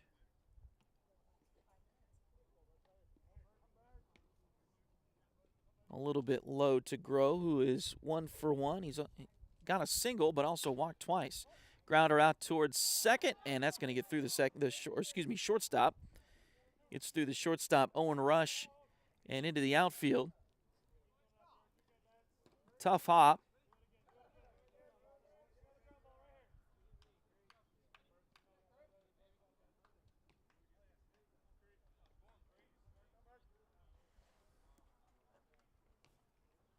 A runner scores there, going to give him a hit on that one. That's interesting.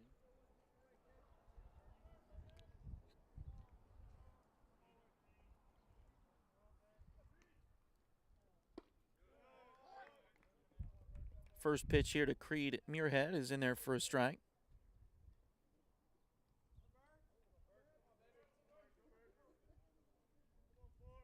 It's interesting because of a couple of the error calls that have already been called in this game, but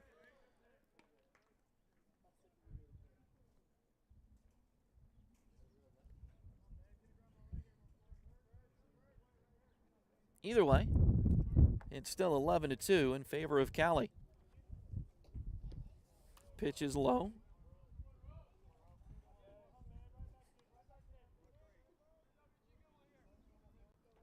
Muirhead has walked twice, grounded out once. He's 0 for 1 officially. Pitch by Birch. A little bit low. 3-1 now the count.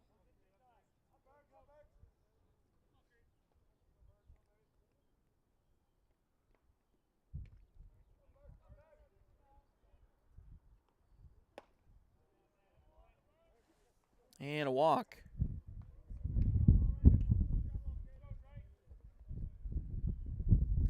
So that'll load the bases. Still just 1 out in the inning.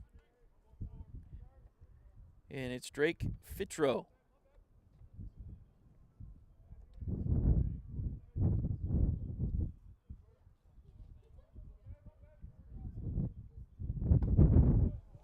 To bat now. First pitch in there for a strike. 0-1.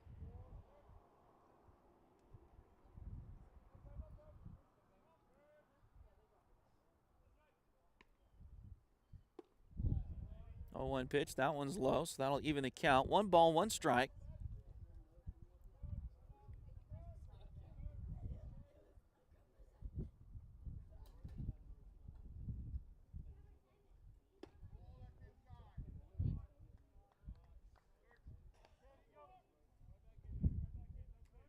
Now 2-1.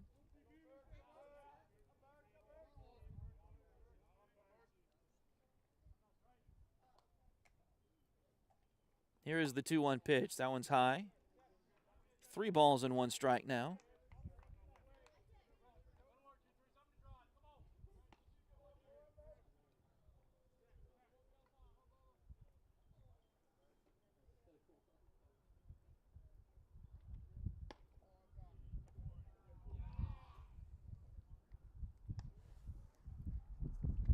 And a walk, walks in a run.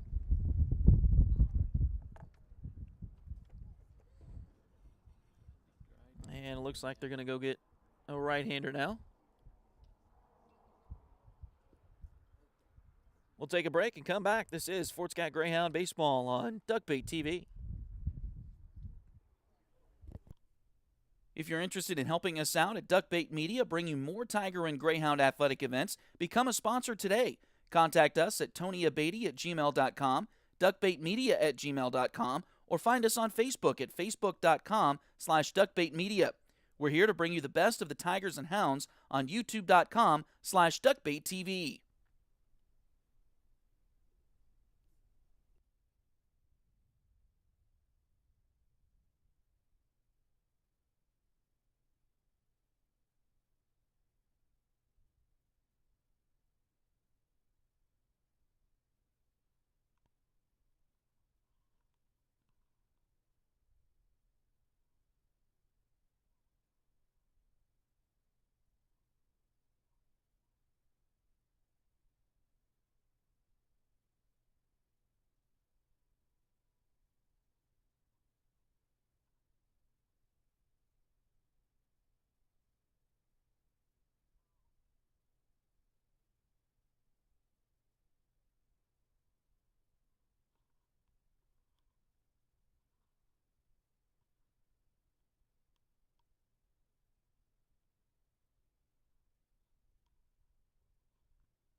So the new pitcher for the Greyhounds is Dryden Cousins, Fort Scott native, standing at 6'5", a 210-pound redshirt sophomore. The right-hander, he's going to face Cade Baldridge, who's a switch hitter, batting. He'll switch around and bat left-handed here in this at bat.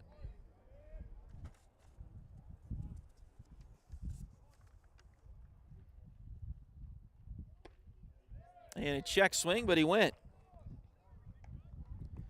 Dryden so far this year has a 5.40 ERA. He's 2-0 in 3 appearances. They've all been starts thus far, 8 1/3 innings, 12 hits, 8 runs, 5 of them earned, 4 walks, 5 strikeouts for the former Fort Scott Tiger.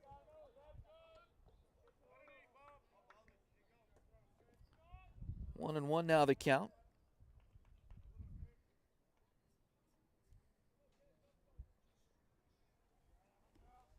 Now the 1-1 pitch. That one's a little bit outside as well for Cousins.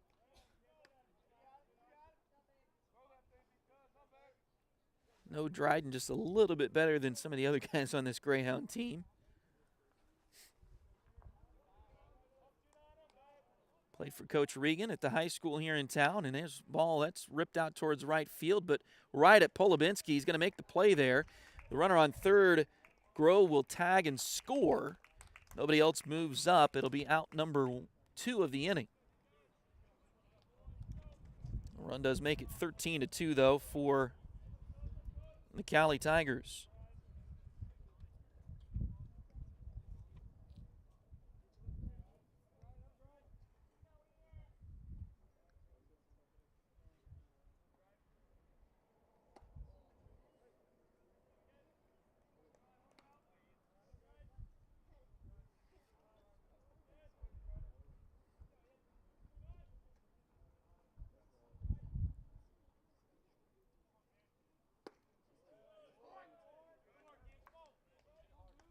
Now 1-1 the count.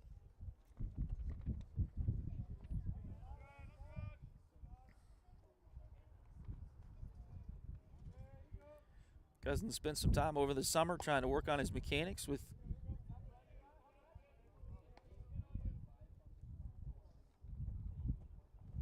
seems to have helped some. 2-1 the count.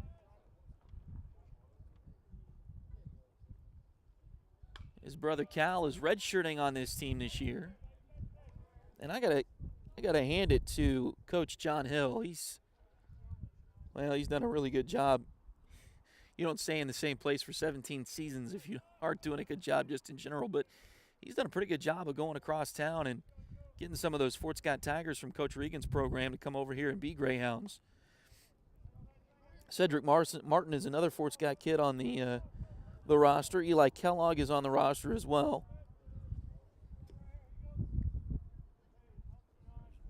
Three balls and 2 strikes. The count. Here's the pitch. Oh, that one got behind. It'll be a walk. Got by the catcher, but it's ball 4, so everybody moves up.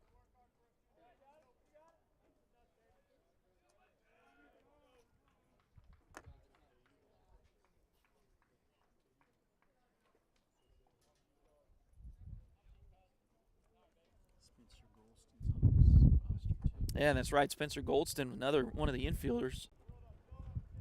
Goldston and Cal Cousins, Dryden's brother, were a pretty good double play duo for the Fort Scott Tigers over the last few years.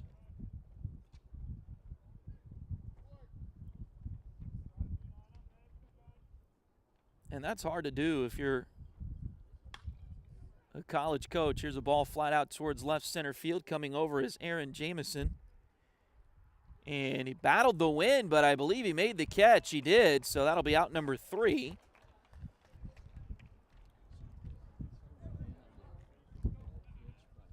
And again, I think we did get another sacrifice fly, right? So it should be 13-2. I think they've only had 12 on the scoreboard. We'll check that at the break. We'll come back in just a couple of moments for the bottom of the 5th inning. This is Fort Scott Greyhound baseball on Duckbait TV. If you need residential interior or exterior painting done or your cabinets refinished, contact the folks at Aura et Labora Painting Company, LLC. No. Fort Scott native Josh Regan is ready to help with your project, so give them a call at 620-288-6617.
So bottom of the fifth comes up, and it'll be Owen Rush to lead things off for the Greyhounds. For the Greyhounds, the left fielder, number 6, Colson Schubert.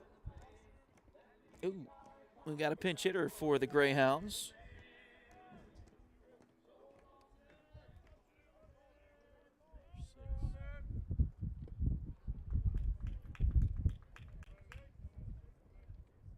Colson Schubert.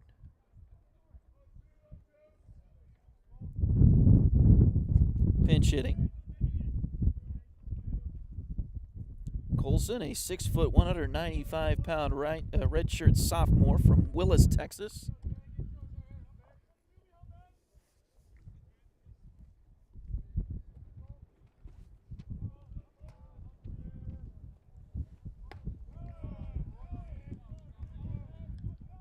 Two and one, the count.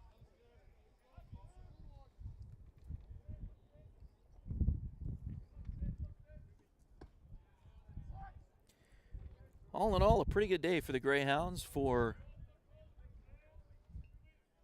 11 innings. Game one went to 8 innings. It was scheduled for 7, went to 8. Greyhounds trailed much of that game 2-0, but rallied in the bottom of the 7th to tie it at 2 and send it to the 8th inning before Cowley scored 4 and won it 6-2. 3-2 pitch. This one's hit out towards right field. That's going back, going back, going back, going back.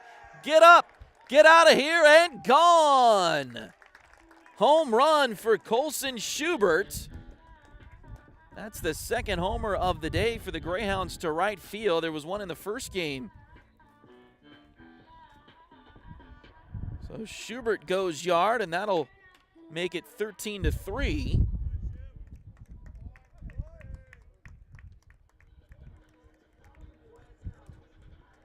Now batting the third baseman, number 1, Cade Gavino.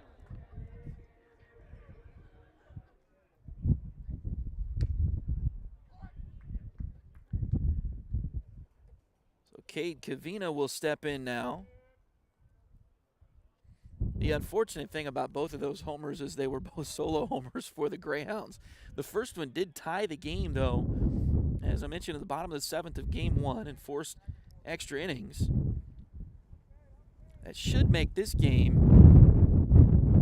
a 7-inning scheduled game. Is maybe short and no on run rule here. We'll try to figure that out. Here's a throw to first, and a nice play by Cade Baldridge, the shortstop, as Cade Cavina grounds out 6-3. Center fielder, number 5, Aaron Jamison.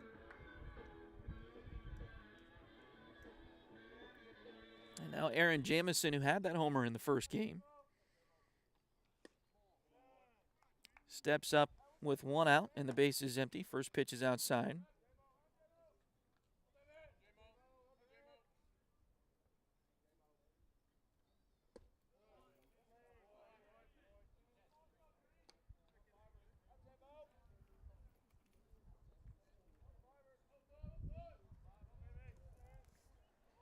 The 1 and the 2-0 pitch. That one's hit out towards right field. Right center field. Get up, get out of here, and gone. Another home run for Aaron Jamison. And the Greyhounds are back to within 9.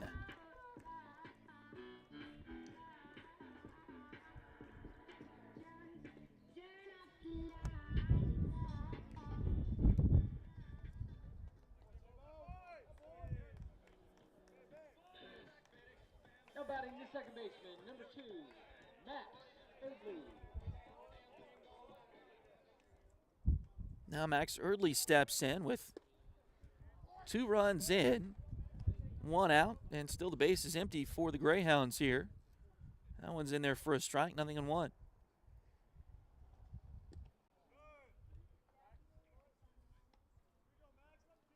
And now 1-1 as the 0-1 pitch is a little bit low.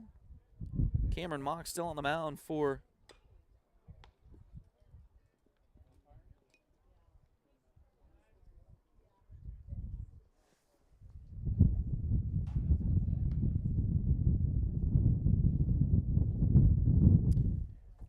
Chance Accord is still on the mound. I just didn't get him changed in my scorebook here. But he's been out there. He came in the last inning, I believe, for the Tigers. That one's right up the middle. That'll be a base hit. So Max Erdley is on with less than 2 outs.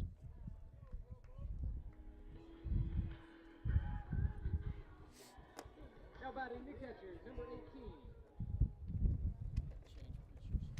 18. And now it looks like they will change pitchers. Cowley, as the wind continues to kick up here at Lions Field. We'll take a short break. We'll tell you about the new pitcher when we come back. This is Fort Scott Greyhound Baseball on Duckbait TV.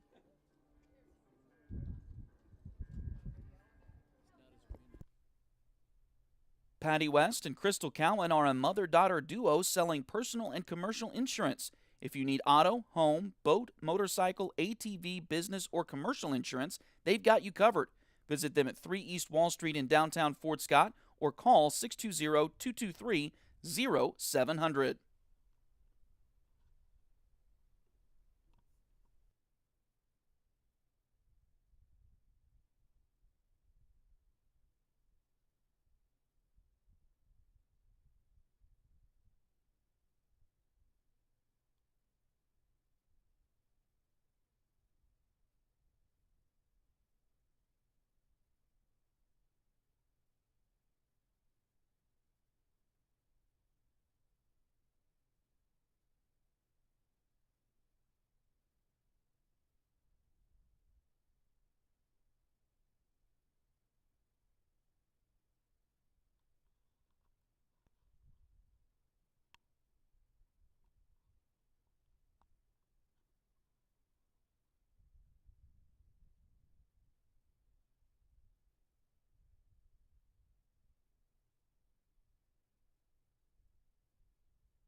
The new pitcher for the Cowley Tigers is Mitchell Johnson. He's a 6'4", 240-pound sophomore left-hander from Derby, Kansas, just south of Wichita. One of the biggest schools in the state of Kansas, Derby High School. I guess it just says Derby, Kansas. Not sure if that's where he actually went to school or not.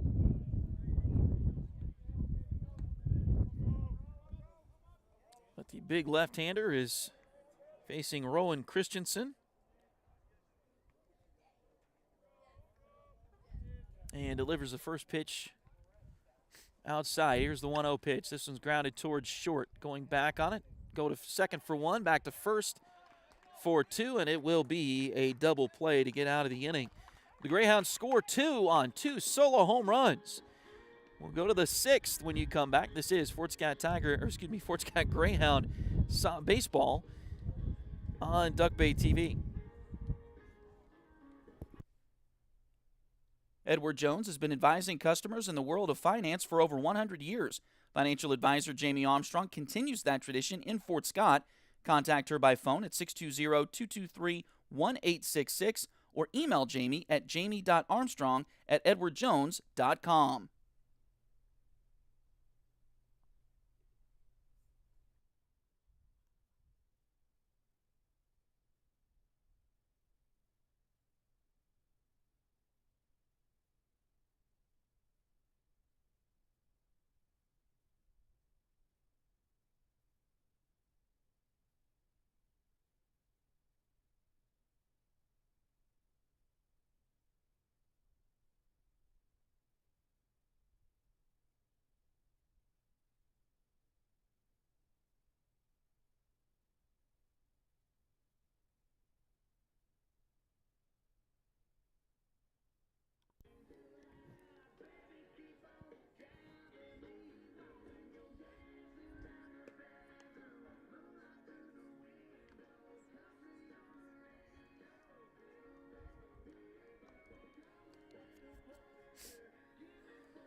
So Dryden Cousins stays on the mound for the Greyhounds.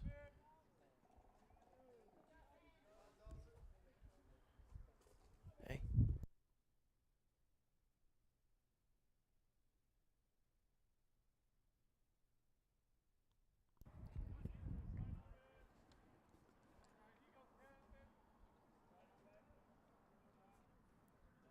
First pitch to Dawson Phillips a little bit low.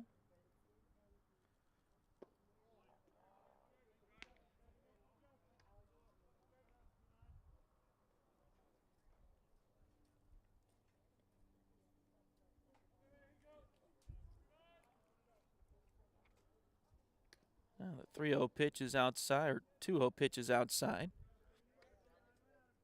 So 3 balls and no strikes now.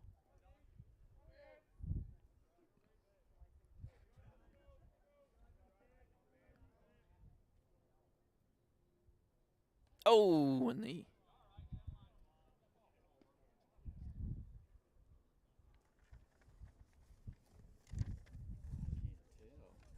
here. Just hold up. So hit him.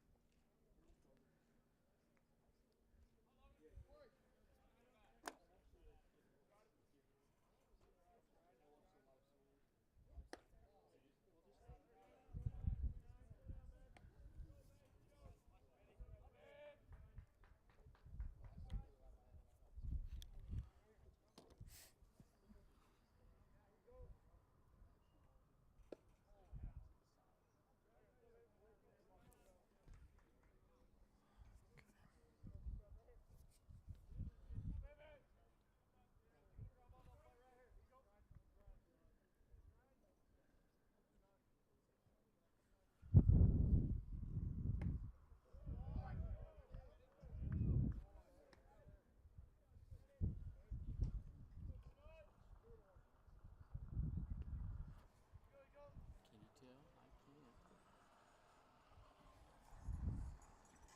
you tell? I can't. So 2 balls and 2 strikes now. It appears that Cade Gavina has moved to short from third. And we've got a new third baseman.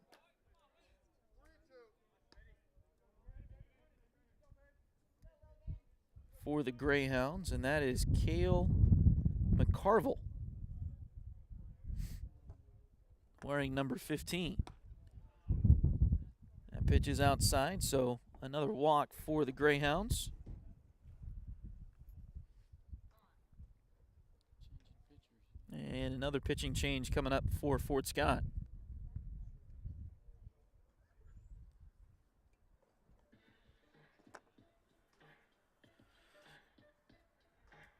So we'll take a break. Tell you about the new pitcher when we come back. This is Fort Scott Greyhound Baseball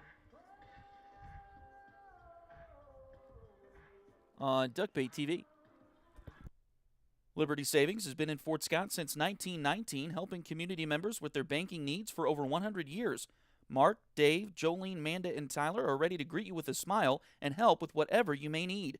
Visit them at 24 South Judson or call 620-223-0300.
The new pitcher for the Greyhounds is Isaac Thompson.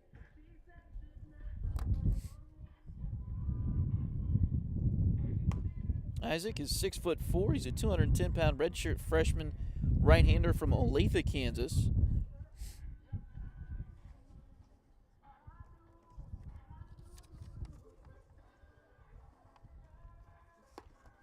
Now pitching for the Greyhounds from Olathe, Kansas, Isaac Thompson.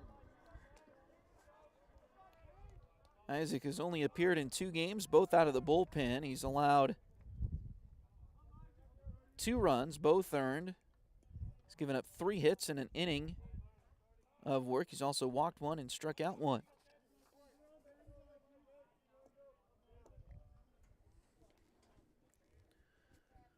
So he'll get an opportunity with runners on first and second here.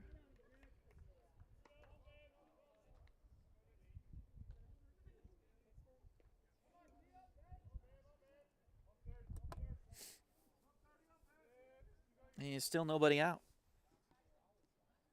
0-1 pitch. Swung through and missed by Seth Dandridge. So 0-2 the count.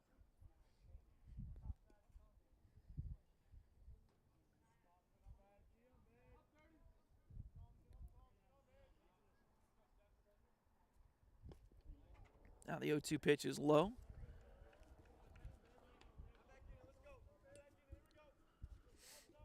And the count goes to 1-2.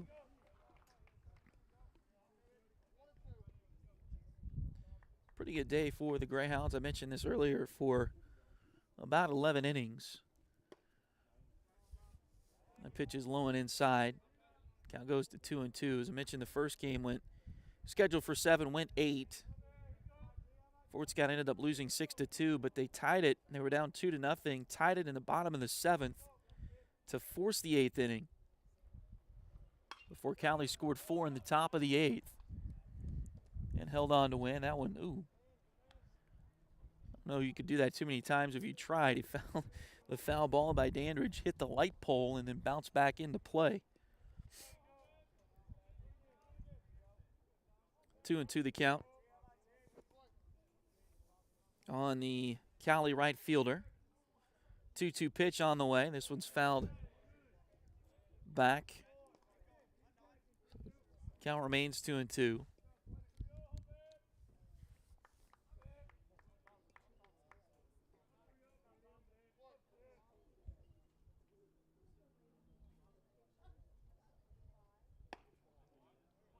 Two pitches high and outside to fill the count.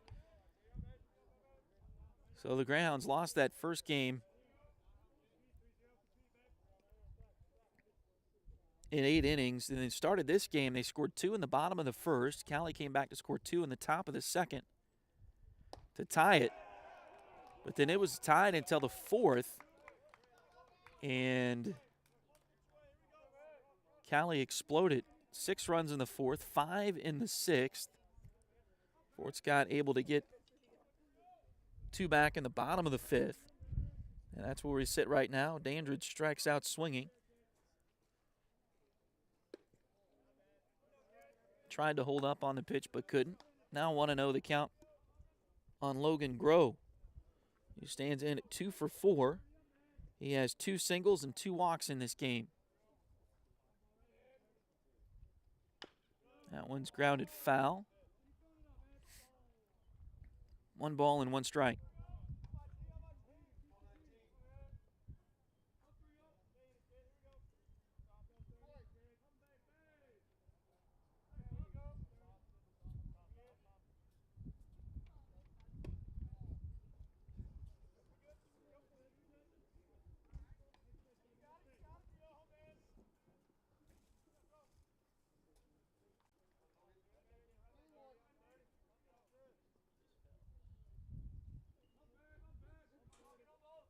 Two-one pitch on the way. This one's hammered over the head of the shortstop Gavina and down into left center field. That's going to get all the way to the wall. 1 run will score. Smith will stop at third, and it's a double for Groh.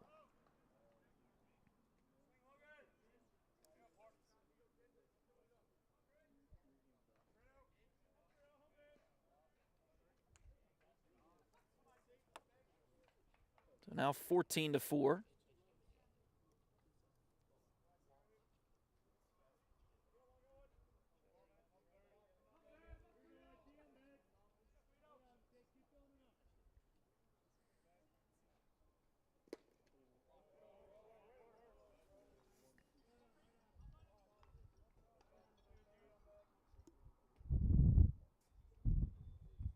Creed Muirhead is 0 for 1 officially in this game 2 here today. He's been on base 3 times. He's walked 3 times in this game. Also has a ground out. 1 ball and 1 strike. He's the catcher here in game number 2 for the Cowley Tigers. This one's hit out in the left field, coming in, and it's going to play it on a hop, and it takes a bad hop. Gets over the head of Ortner out there in left field. Both runners will score. So 2 more runs cross the plate for the Tigers. And it's another double, this time for Creed Muirhead.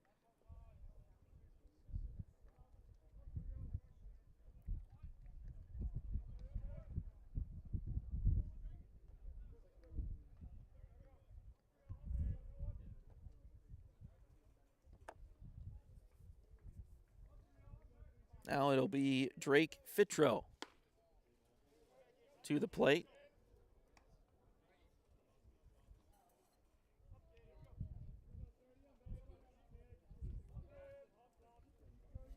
Fitro 2 for 3. Got a couple of singles. Also reached on an error in this game. That one's in there for a strike. 1 ball and 1 strike now.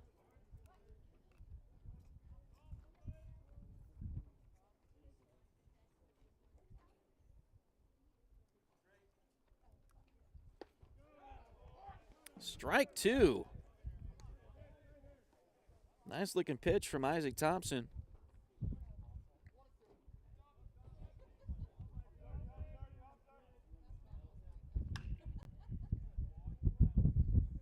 Foul ball just outside the bag at first. 1-2.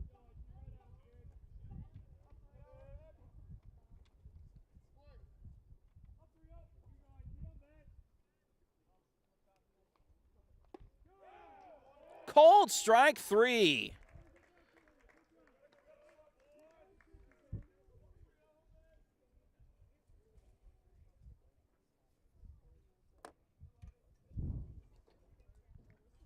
And now Cade Baldridge will step in. 2 outs.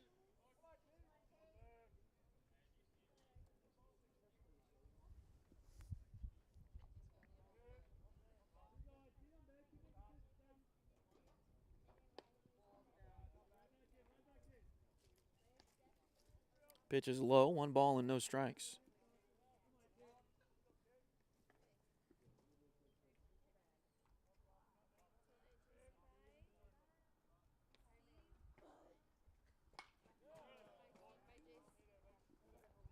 This one's fouled out of play. 1 ball and 1 strike now. Runner on second base. That's Creed Muirhead.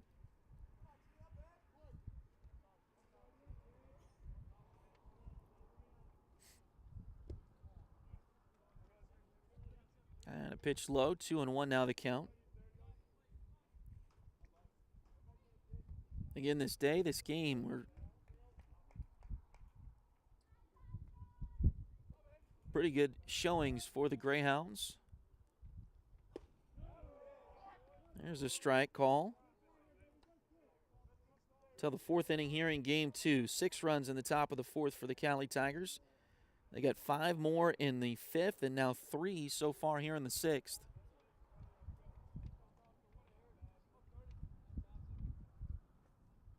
Here's the 2-2. That one is low. Checked his swing. And the count goes full.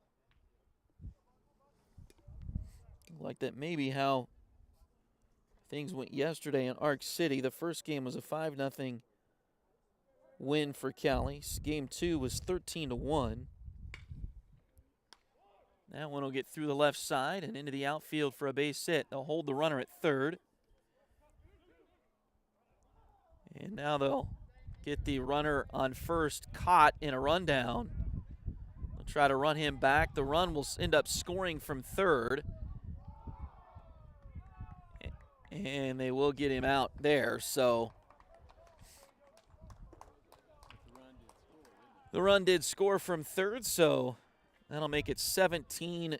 We'll take a break, come back with the bottom of the 6th in just a few moments. This is Greyhound Baseball on Duck Bay TV.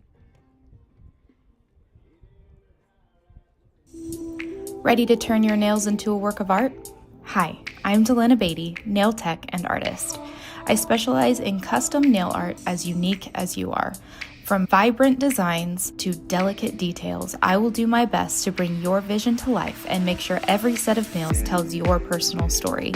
Get the perfect combination of style, quality, and fun with Nails by Delin at Spoiled Brat Salon in Fort Scott, Kansas.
Leading off for the Greyhounds, the first baseman, number 17, Josh Polubinski.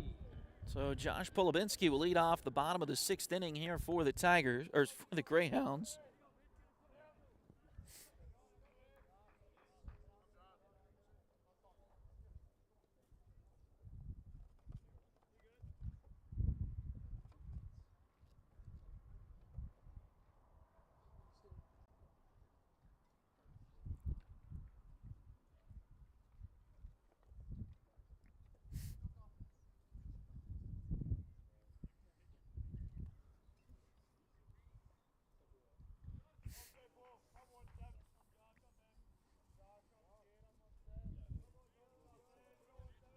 Looks like it's still Mitchell Johnson out there on the mound. That's something that needed to be adjusted there. So looks like we're ready to go now. Here's the pitch. That one is high. Ball one. Polubinski, Josh Polubinski is 1 for 1. He's doubled and was hit by a pitch in this game. Here's the 1-0 pitch. That's swung through and missed. So 1 ball and 1 strike. So it looks like, unless the Greyhounds can mount a big comeback here. Not a bad start. That's going to get all the way to the track. Wall, get up, get out of here, and gone. Home run for Josh Polubinski.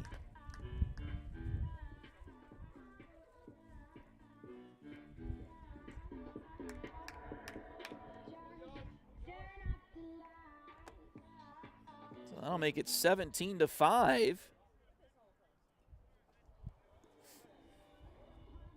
And now Stone Bassick will bat again. He's the DH here in Game 2 today. He's officially 0 for 2. He's flown out and struck out in this game.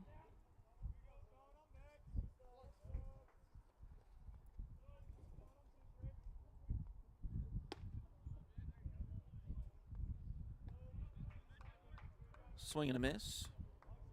0-1, but as I was saying, unless Greyhounds can get a big comeback here, it looks like it's going to be a tough 4-game sweep with Cowley here, but they'll go to Kansas City this weekend, or they'll play Kansas City this weekend. I don't remember.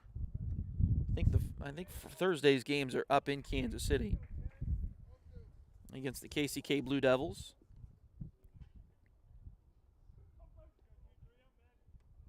The 0-2 pitch, just outside.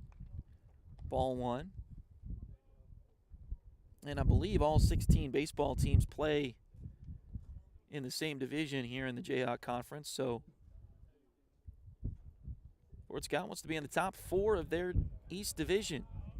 If they do that, they will host an opening round series. They've done that the last couple of years.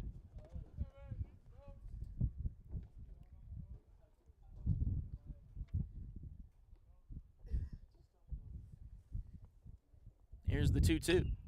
That one's grounded over the head of the pitcher. Cut off by the shortstop. Nice play, nice range for Cade Baldridge. And that's out number 1. Now batting the right fielder, number 12, Mike Polubinski.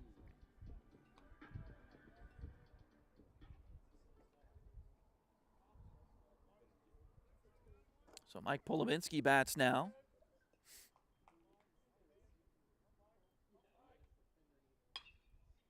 That went off the fists towards the second baseman. Same general area that the previous one does, and Mike is going to beat out the throw to first.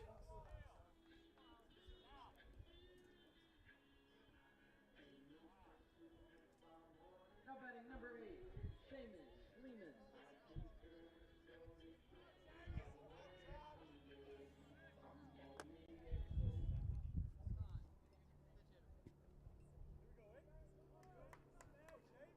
Pinch hitter.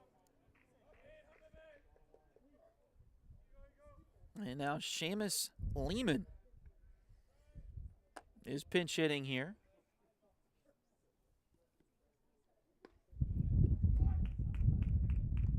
Seamus, the 6'1", 195-pound redshirt freshman from Edmonton, Alberta, Canada.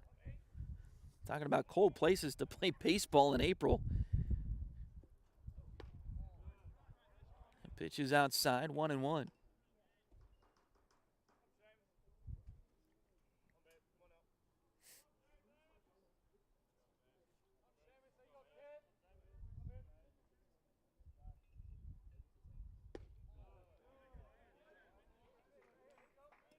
Now 2-1.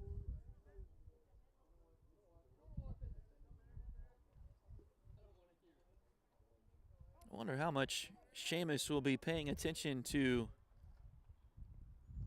the Edmonton Oilers in a couple of weeks. Here's a pitch fouled off out outside of third. Stanley Cup playoffs, just like the NBA playoffs, get underway in the next couple of weeks. The Edmonton Oilers kind of back to prominence in the NHL over the last few years as it called third strike.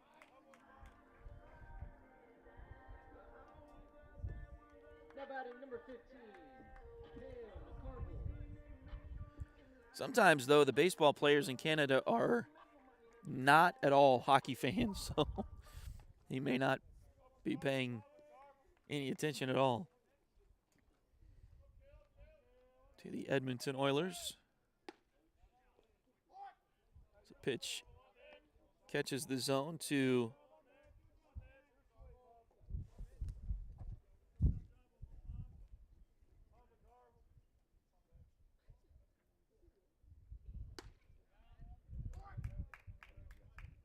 Cale McCarville getting his first at bat. He's been at third base defensively for the last inning or so. Now 0-2.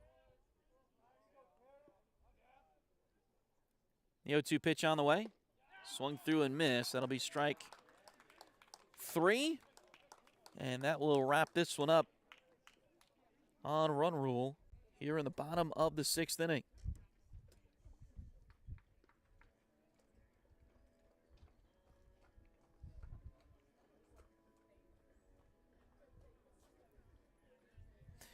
We'll take a break, come back, and wrap things up. This is Greyhound Baseball on Duckbait TV.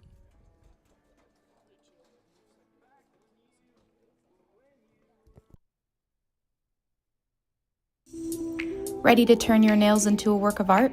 Hi, I'm Delana Beatty, nail tech and artist. I specialize in custom nail art as unique as you are. From vibrant designs to delicate details, I will do my best to bring your vision to life and make sure every set of nails tells your personal story. Get the perfect combination of style, quality, and fun with Nails by Delin at Spoiled Brat Salon in Fort Scott, Kansas.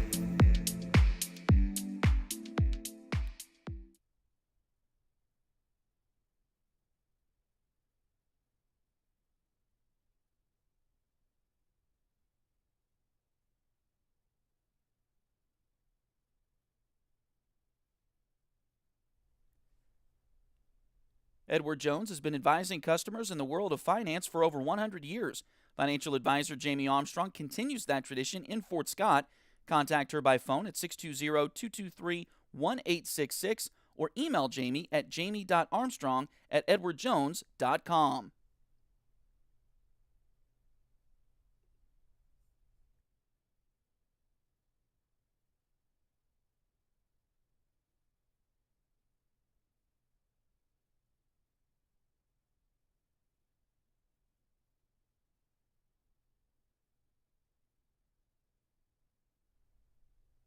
Liberty Savings has been in Fort Scott since 1919, helping community members with their banking needs for over 100 years. Mark, Dave, Jolene, Manda, and Tyler are ready to greet you with a smile and help with whatever you may need. Visit them at 24 South Judson or call 620-223-0300.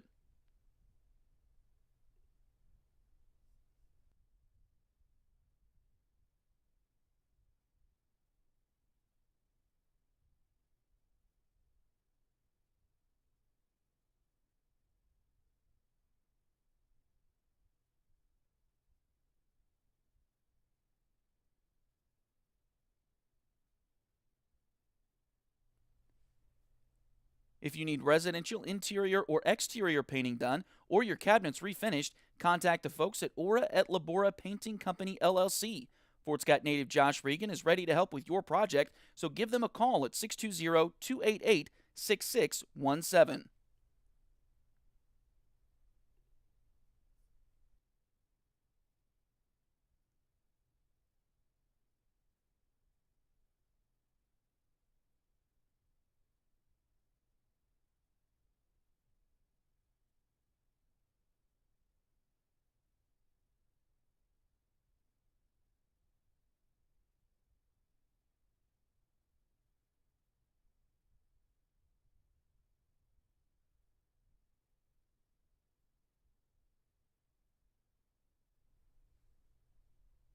Patty West and Crystal Cowan are a mother-daughter duo selling personal and commercial insurance. If you need auto, home, boat, motorcycle, ATV, business, or commercial insurance, they've got you covered.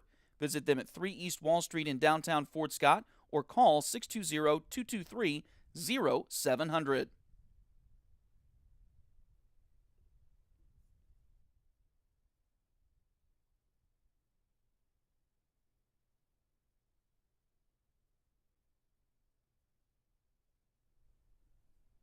If you're interested in helping us out at Duckbait Media, bring you more Tiger and Greyhound athletic events, become a sponsor today.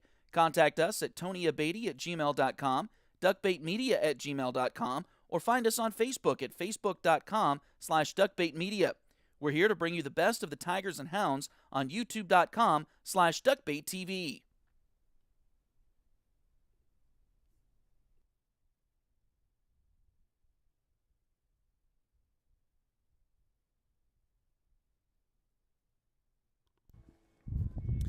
So we welcome you back for the final time here this afternoon. A tough one for the Greyhounds as they fall to the Cowley Tigers 17-5.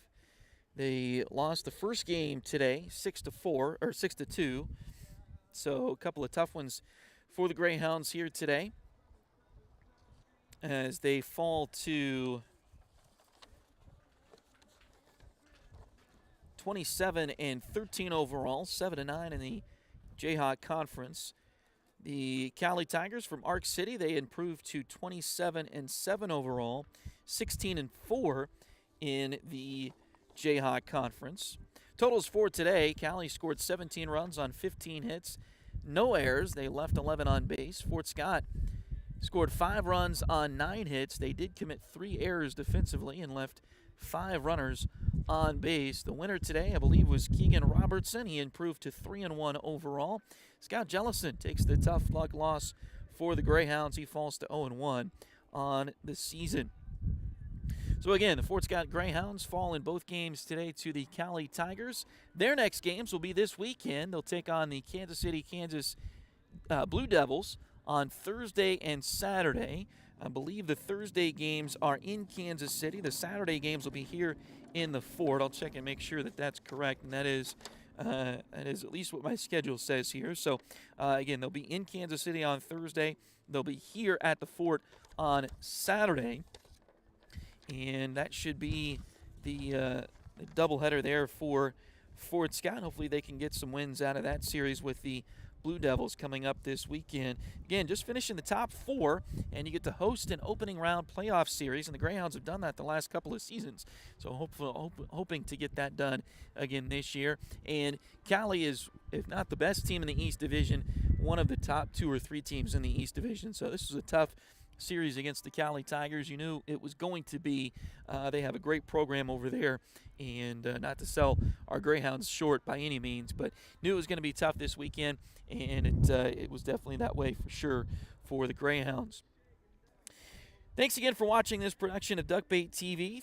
Thanks again to my dad on the camera, Willie Abady, for helping us out this afternoon. To all of our sponsors and viewers out there, again, thank you so much for being supportive of Duckbait TV. We'd love to bring you broadcasts no matter where we are, but especially over here at the JUCO. I have a connection to the JUCO, of course.